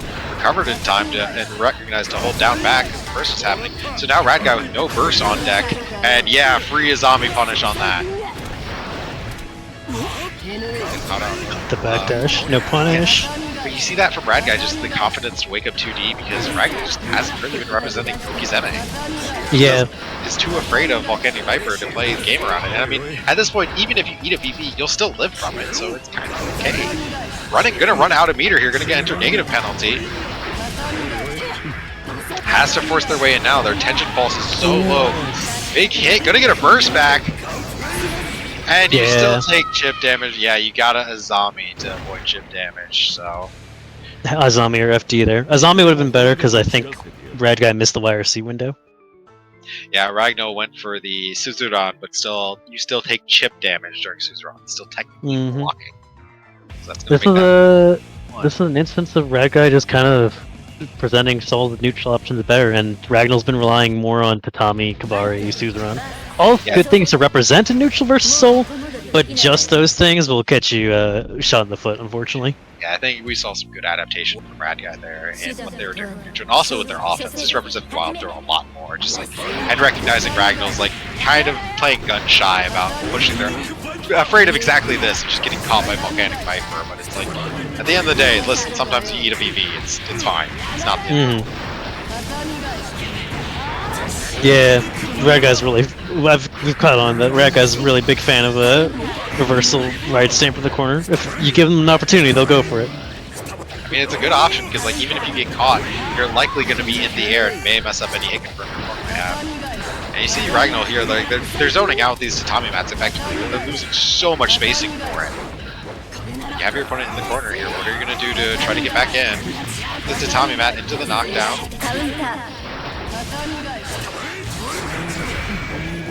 Nice IB, no punish, gets caught by the Fafnir, it's alright, and back out because of Suzuran. Yeah, normal hits Tommy, not that much hits on. Position can't punish the HVV, so gets away with it. Red Guy got a burst on deck with no meter. Again, out of position. Yeah, Viking not fast enough, but the Tatami catches that time. I have to say, Red Guy was kind of trying to catch Ragnar's habits, and Ragnar adjusted with no Tatami. Unfortunately, just kind of had to go in for the FD break and then wait to take space. Nice resend and throw there. As the Viking a little bit too high. And there's the wild grab. Oh, but unfortunately whiffs the 5H, and Ragnar wake up in a zombie, but the JH goes, just whiffs right over Soul's head. Nice, good play. Yeah, Ragnar finally saying, like, listen, I know I have the zombie, and that means you want to throw me, so I'm just not going to let you throw me. I'll just mash. That's the Viking scenario. You show them, hey, I'm going to a zombie, and they're like, great, I'm going to throw you. I'm like, I'm not going to a zombie. I'm like, fuck you. Oh, but just because you've done it once, yeah, and throws the burst. There it is. Yeah, that's why you don't burst that route, because that is completely burst safe if done properly. It seems like Ragnar might be doing a zombie follow-ups manually instead of just... So there's two ways you can activate a zombie. You can hold the button, the zombies, S and H, and then press either the button once it activates, or you can choose your button that you're going to be pressing, and then mash that button repeatedly, and then you'll get the first available time you press that button. And it seems like Ragnar's going for the former, of pressing once they see the activation, rather than going for mash. Mash it out, yeah. Which has its pros and cons. Yeah. I mean, Jam can do similar things with their own parry there, but gets the jab that time, yeah. Oh! That's not good, Oki. Yeah, I think Ragnar definitely being afraid of doing Soul Oki's catching up, because now they're going for... I've seen that before with a lot of, like, the Rokon, OTG Rokon, and it's just like, it's never good. You don't do It's anything. it's a scramble check. Just like, hey, I'm scrambled. You're not gonna be blocking as soon as you're not gonna be active as soon as they think you will. So you better do something quickly. Yeah, But, of course you put yourself in such a bad situation. And that's Soul's best starter, that counter hit HVB. I would not be surprised if Rad Guy could close this out. No! Unfortunately, but gets the 5P check. Yeah, that route specifically, you can't do 6P 2H. Gets too much pushback from the combo time spent. Good stuff from Rad Guy. Now this is Winner's Final, so 3 out of 5 here, but Rad Guy's up. You caught me off guard. I didn't actually expect that. Whoops, my bad. It's okay, that's why I was looking at the stream. But I think Ragnall just kind of gotta tighten things up, stop being so, like, kind of playing hesitant, and once you start playing hesitant, you're kind of gonna lose no matter what you're fighting against. If you get a dust loop, get your knockdown. If you got a knockdown, you have a safe jump. You can't choose to do safe jump, delay, empty low, delay air dash. Yeah, I think that's like the big thing that I want to see Ragnall take away from this is like, I've got to learn how to do a safe jump, because if you're this afraid of like people doing reversal DPs, safe jump, just safe jump. You don't have to worry about it anymore. And these block scenarios also need to unfortunately get used to dealing with soul pressure, backdashing out of his pressure, or backdash, fuzzy FD. Yeah, fuzzy FD jump is a big one. Learning how to do that consistently will get you out of that. Or at least, like, if you're FDing, get you enough time to react to a run up into a button or a jump. In my instance, it's a button. I'm a masher, but you know, jump is a solid option, especially if you're afraid of wild throw. And again, Ragnall, yeah. Don't burst that. That's so risky. Also, like, to be blunt, mid-screen wild throw, the fuck's still gonna do? 20%? Who cares? Like, don't worry about that. Save your burst. If he goes, yeah, his burst safe route is not going to be that scary either. If you see a JH as the next like thing, there's a good counter, right? Yeah, that's a good damage. Unfortunately, a little bit too close to the corner, so gets the wall bounce. Gonna, of course, gonna allow the tech. Blocks the 5D, but Viking 5D plus on block, if I remember right. No, just very safe. Disjointed. Disjointed safe. Nothing risky though, or nothing scary. Oh, unfortunately, thinks the gunbug's gonna go away. Alright, he's into it. Gets a 2D. Drago looking much better this round here, realizing that like their turn of life is on the line. Unfortunately, cancels too soon. Gets that 1-hit volcanic Viper. And there's the wild throw. Yeah, you gotta be. If I'm Ragnall, I'm almost want to start turning myself into a main player and holding up back while blocking. Good FDing here, but no meter reader. Yeah, really good job of representing so many different options. Oh, avoids the chip damage for the Azami, but now what are you gonna do? Oh, there's a gold burst. That's checkmate. Gold burst back. No, you're dead. That's checkmate. Unfortunately, yeah, I was caught out. If that activation was like a quarter of a second sooner, then Ragnall would have been able to go for like maybe Red Azami or an Azami or Red Azami after like FDing a few hits, but like that was checkmate. Damn. Yeah, especially with whiffing the JH there, like just trying to ID JH to get in. So Ragnall going to drop down to losers finals there. Really good stuff from Red Guy. Yeah, Red Guy showing a very solid soul. But up next, we're going to have a rematch here of Feather versus TBK on losers semifinals. So 2 out of 3 here, rematching from early on in the bracket. Where we saw TBK generally had the right idea, just had issues executing on timing, and just really needs to sit down and buckle down. Just remember, like, hey, you got buttons other than 2H to do with pressure. Well, Feather looked pretty strong there with solid Johnny routing into on Jam, which is definitely routing that seems difficult. Yeah. I mean, I'm excited to see if maybe these two are a bit more warmed up, or if we see some adaptation in the Johnny matchup from Feather. Not Feather, TBK, sorry. Johnny is the Feather. That's what it is. I'm excited to see these two fight again. I was hoping maybe we get to see them run through each other again. Yeah, and Johnny, a character that is actually pretty easy for Jam to get 4-6 PK routes on, which I know we've seen TBK go for them on the Soul Player earlier, so maybe if they get a chance to fight it, perform some, see if they can bust them out. So. Yep, it's all about getting that hit though and running their offense.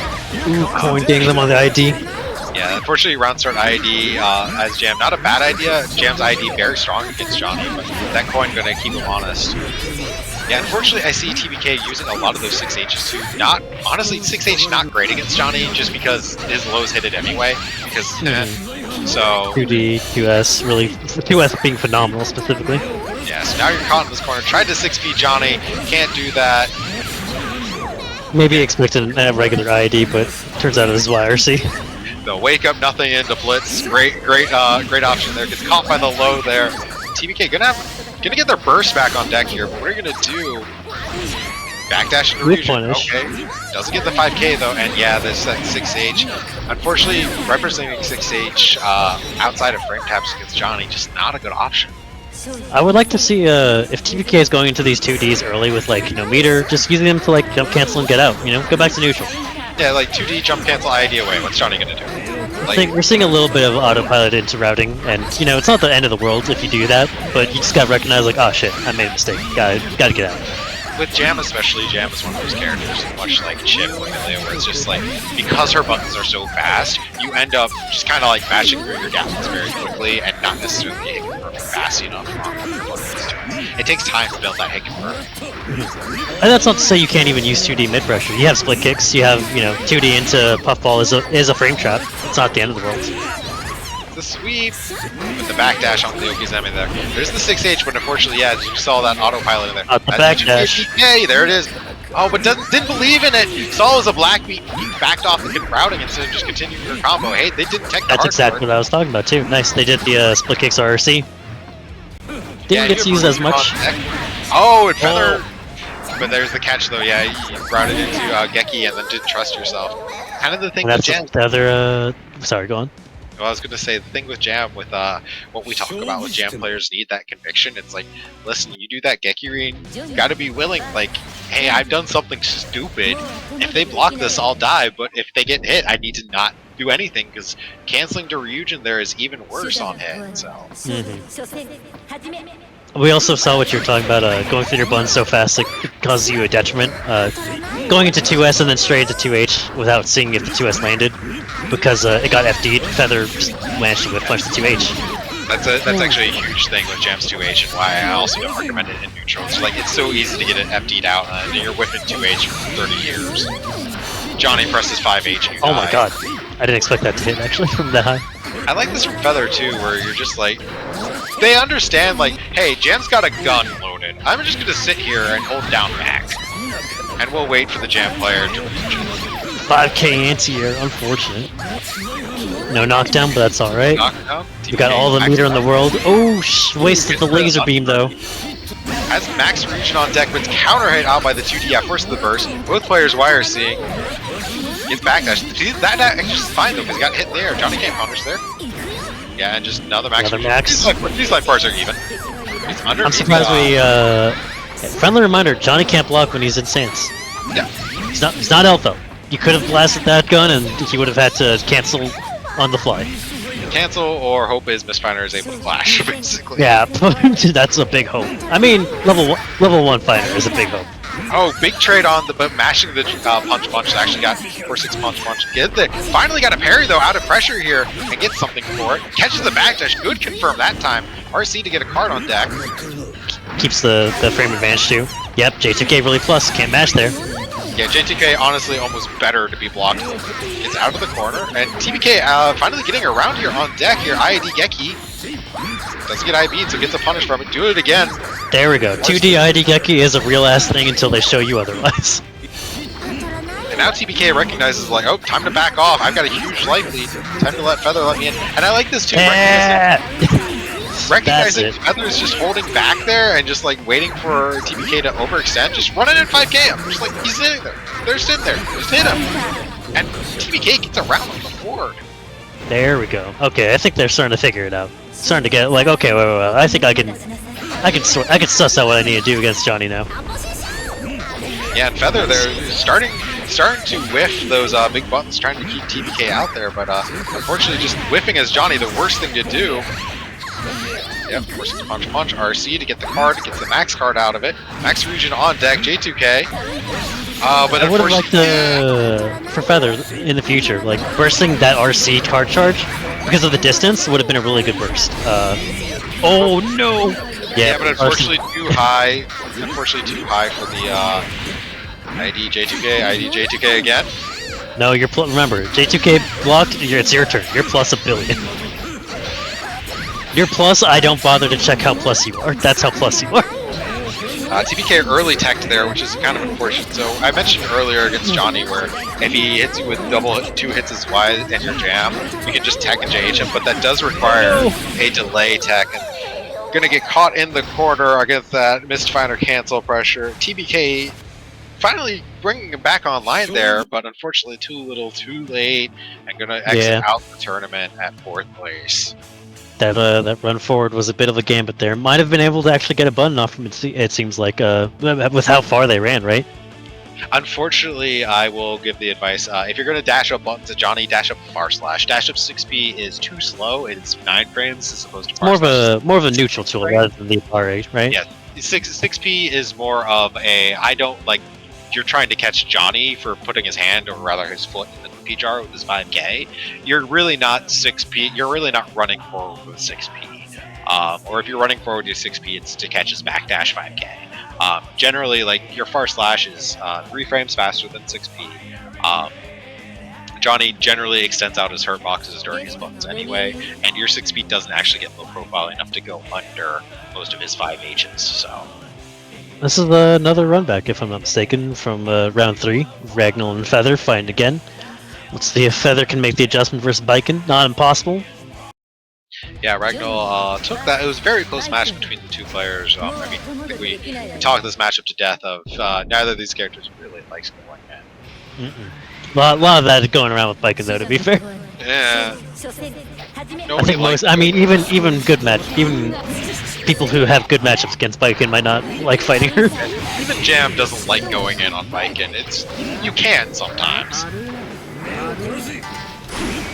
Okay, you're gonna get blocked, yeah. Risky 5K there after the Rokon. Could have gotten mashed on with the zombie. Yeah, nice, good stop. Without IBing it is kind of still her turn. Ragnall finds themselves in the corner. They're doing their best. Get out. And there's the spacing. Yeah, the spacing off the Kabari made the 2D save here. Feather now, she's looking for a chance to actually get in. Oh, the 2H, but only level 1 Mistfinder cancel, so unsafe on the 2H MFC. A little too low on that Tommy. Nice jump out. Yes, and that's what I like to see against Johnny. Just during all that Mistfinder cancel pressure, you just jump, just leave. What's Johnny gonna do?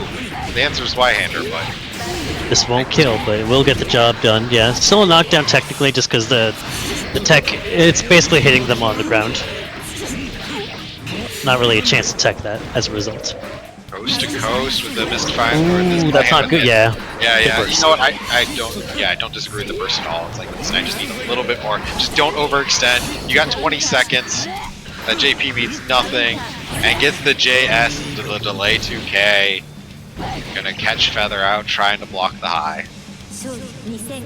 But hey, if you're Feather, it's like, yeah, Ragnall bursted. Good trade there for Ragnall. Not too bad. Yeah, I have not seen Ragnall show the classic Johnny opener as Viking, but I think that's just one of those things where it's like, you gotta lab that one out, so. Oh, 2 hits Y-hander.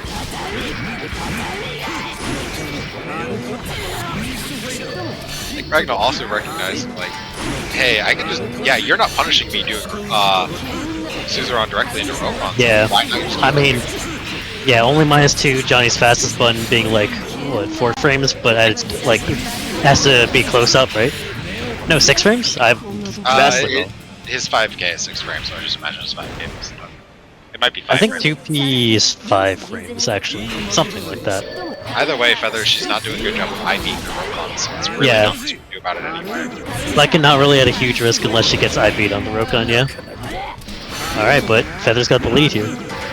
Burst advantage. Ooh, that's good. Yeah, unfortunately, Suzerain into buttons, but the cancel too soon there.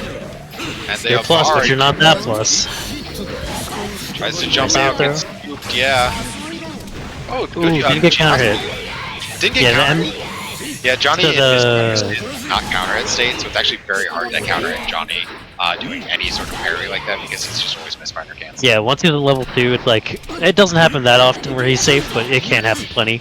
Messfire 3, he's safe all the time. Yeah, it's just impossible to actually counter it. I mean, you even saw it. It was Kuchinashi, her fastest follow-up didn't punish him, and that was like very close too. Oh, just barely walked out of that, and unfortunately stuck your leg into this Y-hander. Gets over Feather blocking it though, and that is -2. Yeah, but Johnny's got those big normals to swing out into it. And good old Suzerain into grab. I mean, Feather, she's gonna get her burst back here. Gets the knockdown. Yep. Oh, nice. And just, you know, yeah, just Suzerain right out, do it again. And this is burst safe here. Doesn't get the punish though. And another one. Yeah. Hey, you're not awake. That's cool. I was gonna mention, like, the strongest part about Baiken having Oki off Tatami is, like, it becomes a strike throw high-low when you get used to, you know, Yozansen. Even without Yozansen, though, a strike throw from a projectile is incredibly strong in Guilty Gear. We see it, especially when you have a throw invulnerable normal, like Baiken does. Yeah, that is also plus on block. Baiken's got her meaty 6k, that's just throw and ball and plus on block, so screw you for trying to wake up and throw me. If anyone's blocked a gun flame from Soul, you'll know it's terrifying. He's putting you in a strike throw where you can lose so much of your health. If you're in the corner versus Baiken, you blocked it to Tommy, it's the same feeling. You can introduce a throw just as much. The difference, the biggest, Baiken, when being cornered by Baiken, it is so incredibly terrifying because she finally gets access to all those FG keys. Her instant air dash becomes, her fast instant air dash becomes such a huge threat. Yeah, that's like the grimy stuff. Yeah. But even just the strike throw is like fundamentally still very powerful. Yeah, and so I can kind of understand Feather like freezing up in that scenario, like getting grabbed by Suzerain 3 times in a row, but like it ultimately being cornered against Baiken is kind of been forcing you to do something because she can just run you over so quickly. And I think Ragnar now has found the weakness of Feather of just like holding that down back so effectively against Suzerain here. I think Ragnar's gonna take that weakness and apply as much pressure as they can to it. Do you see, unfortunately, Ragnar just getting Feather out of a lot of those scenarios by not getting the JP after the second dust lead? Nice kill, good stuff. Yeah, unfortunately held a zombie, but not for long enough. Got counter hit for it. Zombie is a risk in the matchup, just as much as it is very good. Yeah, that's gonna be knocked down, and there's if you're gonna use it, you better believe in it. Press and hold. Don't be a coward. I'm a firm believer of pressing and holding a zombie for the entire duration until they show you they can deal with it. Yeah, until they show you that they're willing just to sit there and stare at you for a zombieing. At which point, you know, nice air throw. Just smack them. Wake up super, gonna be safe. blocked. But very it's hard to basically punish, safe on block, yeah. Johnny probably one of the characters that even gets some more spiking to block afterwards. Yeah, to be honest. Looking good here. Look at it. No knockdown though. Oh, but the tech back into it. Yeah. Feather recognized like, oh, this is not gonna knock down. Puts themselves in the perfect spot to catch the tech forward buttons. Good stuff, Feather. Not impossible to come back from this though. We've seen Ragnar in this spot before. Yep, gonna make it. It is a first of 3 because of the final. Yeah, and so we got a few more games to go through. That was really just Feather finding their one opening and just pushing it. And I think, mean, like, yeah, that's exactly how you kind of want to run this matchup with Johnny. Just like you can sit and wait as long as you need to versus Spike, and if you're very confident in your defense. Most of her offense, like Johnny does have an answer to be honest. It's just on you to employ that. I think Ragnar too, like you mentioned earlier, just not having the routing down on Johnny, kind of giving Feather that chance of opening up just OTG with that JS during his routes. So honestly, just forcing your muscle memory to just simply drop the combo at that route at that point might work out better. No air throw there. Yep, 2S the god. Suzerain, unfortunately, is a decent tool, but it has its weaknesses, which are lows, and Johnny has good ones that he can confirm from the tip. Yep, and Feather looking very strong right now. Just like turnaround so far. I mean, Feather's doing a great job of, especially once she's getting the life lead like that. Just like set up the wall because now Ragnar has to come in. Nice. Not bad. Keep your turn. Didn't get punished. Very good. Oh no, unfortunately, Ragnar jumps into the Spire. 3 finer. 3 on deck. I like this from Feather here too, just like stopping the pressure sometimes. Stop, wait to see what Ragnar's doing. Don't overextend. These routings into 2S on hit are unfortunately costing Ragnar knockdowns as well. 2Ks, CS into 2S, not impossible to get the knockdown from after you go into 5H Rokon, but like we've seen Ragnar go 2S2H Rokon instead, or Kabari. Which, you know, not the worst, but just superseding a knockdown potential. Just trying to get his Tommy Mount out here, hoping to see if Feather opens the door for them. Tetsu Zansen doesn't get the knockdown, but yeah, the BDC, CS from that. Maybe Feather trying to wake up throw. Oh, but just lets Johnny come down with a button like that. Finally gets in before Komi corners himself. Doesn't get the confirm off of it, but Feather wakes up, opens their eyes, and just says, "Oh right, I can throw you out of Suzerain." Not as easy as it sounds, to be fair. No, I usually don't. But yeah, same. I still get thrown a few times, but made easier when, you know, if you're being a little bit predictable, you gotta cycle your options, make them worry about it. So now Ragnar may be looking a little bit shook here as Feather takes 2 games straight there and starting to react to that Suzerain throw that Ragnar was using so effectively.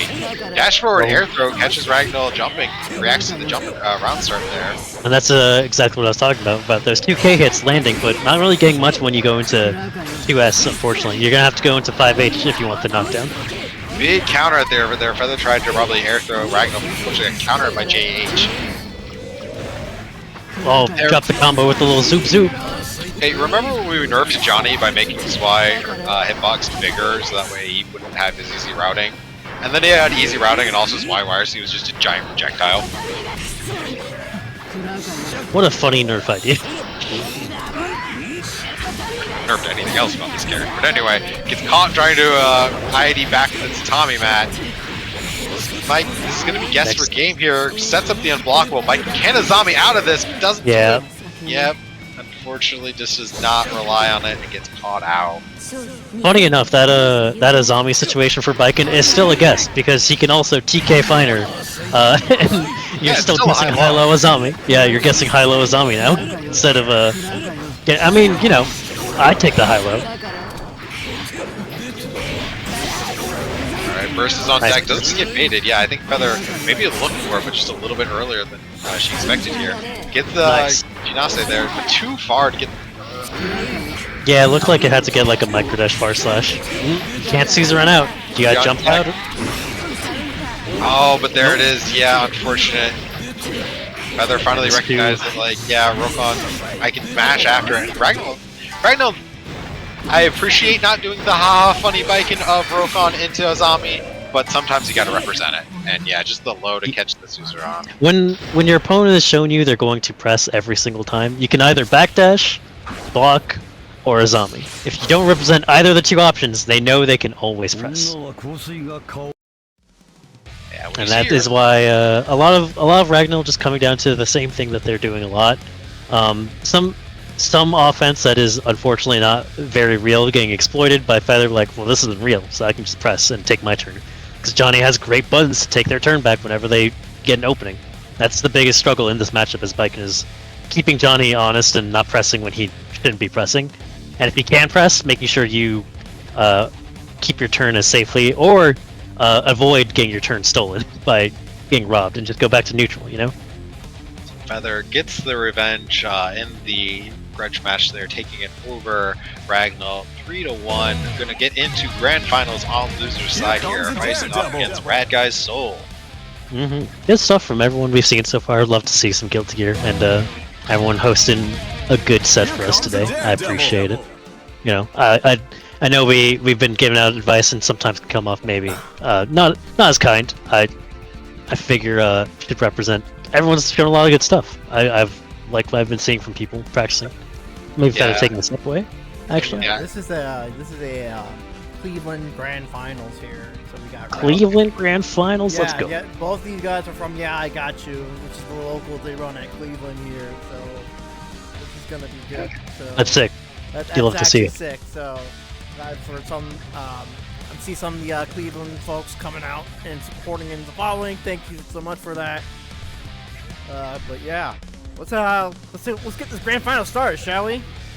Yep. Whenever Feather's ready. Might have stepped away, but I'll type it out just so they know. Let's go. Whenever always they one of are. those things where it's like, yeah, you know, you're running through the losers bracket. You got to play a bunch of matches back to back. Maybe step away, Yep. Get some water. Take a breather. Understandable. Little bio break sort of thing. Make sure you talk shit to your opponent in DMs right before hopping on the cab, so that way they can't talk back to you. You want to just run a few ads, plugger shit while we wait here? May as well. Yeah, I mean, so go ahead. All right. we got a Fight Club coming up at Boss Battle, right? If I'm not mistaken. Yep, that is correct.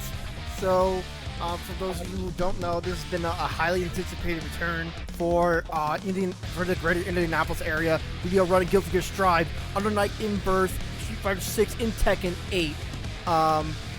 Eventually, I will get to Rev 2. This is more of a test in the waters type deal, seeing how much. All things considered, we're 4 games. We're kind of playing it safe with 4 games to see how much time we got, how much time brackets run, and then if time permits, we will try to add more games such as Grand Blue. And of course, I'm going to try to get Rev 2 in there, exerting my TO privileges as such. As you do. You do. Yeah. That's the rules. You help host the place, you get to host a game. Yeah. So basically, February 10th, be there square. Not just Indy. If you're in Ohio or even Chicago, we're extending the invite for all the Midwest for you to come. I recommend this venue. They've been holding this strong. They've been an ally to the FGC for years, and I've yet to see them run a bad event. All their events are good. The venue's nice. And with that, let's get into the final set of games here. Finals here, yeah. So we got Soul versus Johnny with Feather showing up against Rad Guy in a Cleveland Locals Grand Finals. I'd expect these two should know their players and their matchups more if these are 2 players playing some local matches. My biggest question is, does Red Guy have the Johnny combos with Soul? It's a hard combo, but cool. But it's a hard. And listen, 5H having a lot more threat. It's not counter hit specific, if I'm not mistaken. So getting that mileage off of 5H in mid screen against Johnny is a huge value. Ragno coming out swinging, or Rad Guy coming out swinging here too, forcing the burst out of Feather here early. Risky burst, but we haven't seen Feather going for the burst safe route, so so far it's been working out. Hey, good knock. He's down a burst now, but Rad Guy making more out of theirs. Feather really getting good wild strike grabbed. here. Yeah. And there's the stun. No! Oh, not gonna do it. Okay. I mean, you know what? It worked out. Yeah. Okay. Like a Johnny player. I only have 1 HP, but I only need 1 to win. Rad Guy, please just drop your combo and just do a charge blitz next time. Yeah. You want the charge blitz starter. It's your best. It's one of your best starters. Yeah, it takes away that burst out of them, so they don't get that chance to do funny Johnny things for the next round. Like this, where casually takes away half your life bar. Didn't get the. Ooh, we got these. Solid FD jump out of the throw setup there. Rad Guy showing knowledge of pretty good defensive tactics there, just showing that fuzzy FD jump. Like I said, projectile in the corner versus a grappling strike throw. God, I wish I had a projectile. Yeah, down. it'd be fucked up. It'd be really fucked it would. up. Alright. Yeah, fair enough. Keep it simple. And the gunflame hits the punish, and he just don't drop it. Don't drop it. Okay. See how that wasn't a combo? You should have dropped it and gone for blitz. Alright, I get the job done. If you can kill with a combo, you might as well kill with the combo. but I just like True max enough. charge. True enough. What else do you do? I mean, so there's a few things, right? If your combo ever isn't going to kill, right? It sets up that guarantee. Also, if you're playing against some old guy from Chicago that's able to mash out of stun in like 2 seconds, maybe just do the combo. Yeah, not me. I'm too young for that. Yeah, Black Snake, Chris Chaos, Bob Washington. I grew up in these streets. Nice knockdown, right? All those GPs, we're gonna get knocked down. Wake up, Grand Viper has the 50 meter and make it safe. Maybe was trying to hope to catch something like in low profile, so they didn't have to spend meter. Yeah, maybe a 2H or something. Rad guy not wanting to block on Wake Up here, gonna lose most of their life this round. Gonna get a knockdown off of this. And now you're in the corner versus 50 meter. What will you do? That's it. We've seen that. That makes sense. Goes to the 5H, gets caught out by the wire seat to 2S. Feather takes for flinching. Round forward. And I think we've seen this from Rad Guy, just willing to play this big swingy game and just run the Feather over here. Fun time. FDC into the throw. I appreciate you guys showing each other respect, because man, I don't see any of that when I play Soul. Alright, we're level... Oh, that's going to be a lot of damage. Never mind, burst off the window. Yep. You know what we haven't seen, actually? We haven't seen Feather showing Mistminer's ability to just go straight through projectiles. True. Yeah, like anytime Soul ends a pressure string in gunfight like that, Johnny can just Mistminer, especially at higher levels, just go straight through the gunfight and hit Soul for it. Of course, Soul can then represent Vantage Ball for a big counter. And just the empty load, close out the round. Ironically enough, Rad Guy's showing us the best instance of avoiding strike throw with their fuzzy FD jump. I mean, if you play a character that's really good at strike throwing, you're probably going to figure out how to do strike throw yourself pretty quickly. So. Like, oh, so that's how you do it. Work. Well, that's what they're doing. Be careful. Oop, that's low crush. Dash. And now level 2 Feather. Level 2 goes under whatever with the... Yeah, again, just representing that break into wire C. Break wire C, a really good movement to altering pool. Rad Guy tried to get away from that, thought they were farther away from the corner. And there it is, yeah. Feather keeping the stream open, Jim's commentary. Gonna start unblockable. Wake up soon. Yeah, no, gold first. Yeah. I mean, why not? No. Oh, they know that link! Didn't know that worked. Yeah, that works. I've seen it from Fu first at ECT. And that's rare footage of Dragon Install actually winning somebody around.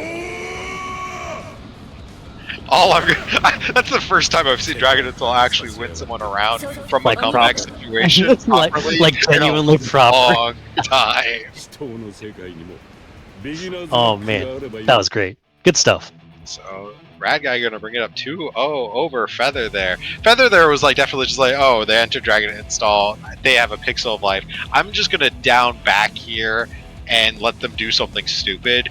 Rad Guy is like, yeah, I know you're down back. I can just kill you though. And it's just wild throw right into Tyrant Rave, and that's huge damage.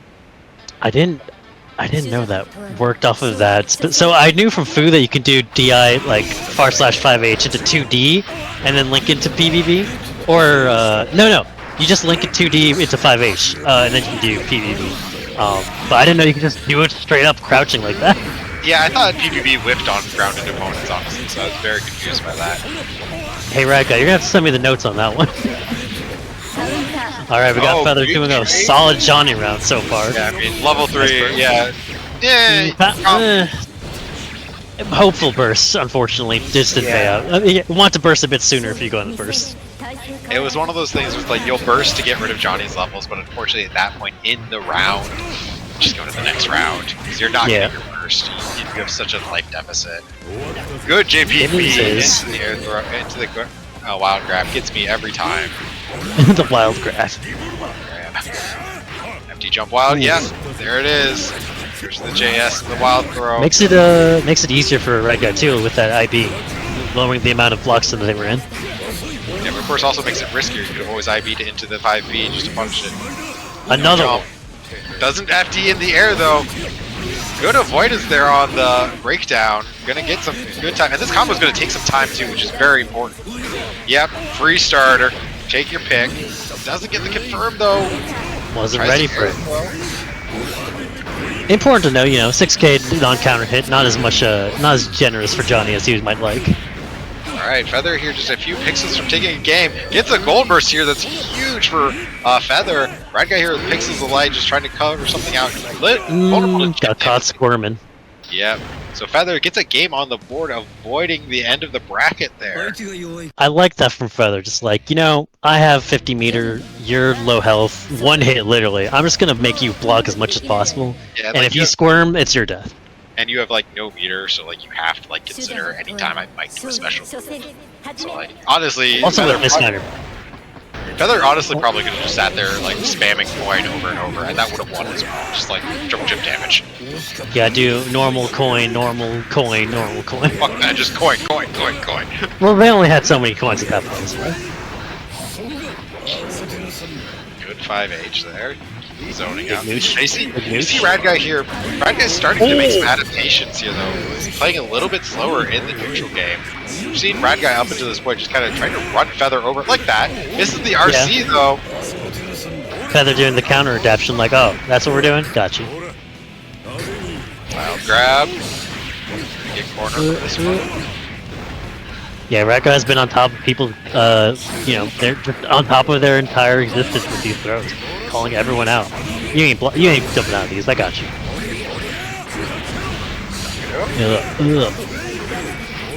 And again, just another do it. We're talking about projectile into throw. Baits the burst. Doesn't give it to him. Feather that was risky. Against Johnny, genuinely risky. Johnny with 100 meter as well, so 100 meter, I think was Feather at level 3 or 2? I don't remember. Yeah, it was a while. But I mean Red Guy kinda just took their turn and ran with it, so good stuff. Potentially match point, Yeah, tournament point here for Rad Guy here. Feather's gonna have a long bracket ahead of them. They're gonna take it back here. Level 3. Yeah, do you have the mental endurance? Wow, just hold forward 5K? No fear? No fear. I mean, recognize that maybe Feather's probably expecting something off the OTG and just ran up to their turn. Yeah, just dead angle. Yeah. I'm done with this throw. Don't deal with the strike. Yeah, the strike throw with the 6B. Oh no. Don't burst this. I'm getting so tired of watching people burst this. I mean, it's harder than it's deceptively hard. It is a very hard OS to do. It's just not worth it. It's sold. Wow. Maybe. Wild throw 5. Wild throw J8. Oh, nice run up wild throw. Hey. Ugh. Down. And yeah. Gets the wake up throw. Yeah. Unfortunately, yeah, too high there. Doesn't hit the confirm though. Red Guy gets tech. Take their turn back here. That 5K was scary. Block that up and a bringer. So was 50 meter. Oh, you can throw that. Yeah, good stuff. Yeah, gets the throw. I see a burst. No burst. Yeah, but that'll work. Oh, but tries to do it. Burst this. Don't do it. Yeah. Close it out. That was actually so. Feather could have bursted that actually because they didn't do a burst safe route after the RC. I was thinking Red Guy was gonna do J6H into VV for the last few hits. Yeah. So good showing for Mad Guy there, taking it 3-1 over Feather. Feather looking very effective on Johnny, but Mad Guy showing a solid intermediate level soul there. No questions asked on that soul. Too much steam. Running people over, not being comfortable with soul offense. Yeah, just hey, I'm going to strike throw you, and if you're not fuzzy FD jumping, well, that's your problem. So great. And also, I mean, on those routes that Soul can get punished, just getting through with them freely. The Gunflame is not really getting punished. The cancels into Bringer or anything else really. Not showing any punish that can normally happen with Soul. That makes him have to kind of cancel his pressure and just keep the corner. Yeah, so I'll say to anyone here who wants that tip on how do I make Soul's life hell, hold up back, learn how to fuzzy FD jump on wake up, jump up back and press a jumping jab or something, especially on his special cancels. It's very hard for Soul to actually stop that. Yeah, even on his 5H ID, if you just jump forward JP, you can stop him, or JP 6H if you want to OS your air throw. Yeah, and if he does Bandit Revolver, it'll just get tagged by the JP.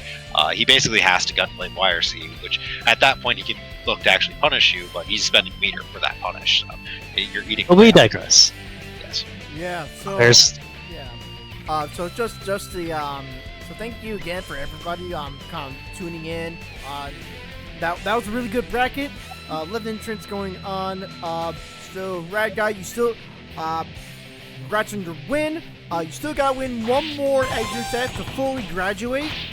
So hopefully I'll see you in the next Xrd Step, along with many more other people. Hopefully Frosty Falcons ignites that fire for a lot of people and really give the game a really good shot. So I will say I'll do one more round of advertisements here before we kind of leave. Once again, a quick reminder, Fight Club for the Indianapolis people, or if you live in Ohio, I know it's like an hour away from y'all. If you live in a Dayton, around that area, you know, it's really like for many people to come to Fight Club, as is the relaunch of Fight Club, running Strive, Under Night Ember, Street Fighter 6, Tekken 8. I can personally vouch for this venue. I've known these guys for years. Here, it's going to be a fantastic time. So yeah, Andreas and Rudy, do you have any more stuff you want to plug? Rudy, if you want to talk NKO one more time here, I'm engaged in a very high-stakes soccer match. I got you. This Thursday we have NKO on TXT at TXT's channel. You can check our Twitter as well to find out the stream time and also when it goes live. We post about it in the Discord if you're already in there. Have announcements. Please sign up if you sign up for this and you just want more games. If you're available, of course. If you're not and you just want to watch, maybe catch the VOD, we will be posting that VOD when available as well. And additionally, just come out if you want more games and you're of the beginner to intermediate skill level for Xrd. Yeah, and we also have a Training Mode Network as well happening on Wednesday night. Rudy and I will be commentating that one, so tune into that. Another beginner bracket of a bracket. I'm still up in the air if you want to do Xrd Step from the other 2 weeks from now, because it does fall on the Monday right after Frosties. So that's a vibe check for you, my friend. You're gonna have to test that out. Yeah, I'll pull up a sort of a react vote poll in the Xrd Step channel, see if anyone wants to do it or do a Xrd Step there. It's personally fine by me because I'm still within the Midwest area, so it's not this doesn't take too much effort to run. But other than that, if you have an Xrd event that you want to advertise here, you could actually make a banner for it, 1920 by 1080, and you can send it to me on xrdstep at gmail.com, and when that time comes, I can advertise your event on this bracket. So it's like, say you feel, I don't know, if you want NKO, Red Tuesday, etc. Cough cough. You can email me the assets, and I will advertise it on this stream just to make sure everyone is up to date on Xrd stuff. And of course, we also have Pat the Flip's lovely thread that he posts every week, consistently of all the events as well. Another place where you can put your event there if you ever have one made, or if you just want to get the know-how on, more places to find the same information, essentially. Yep. That's what we're trying to do as a community, just route resources to everyone who wants them if they have a need. So with that in mind, I think we're gonna call it here. Thank you guys for everyone else, and thank you for taking your first step into Xrd with Xrd Step. Good night, everybody. Hey. Peace. Good night, all.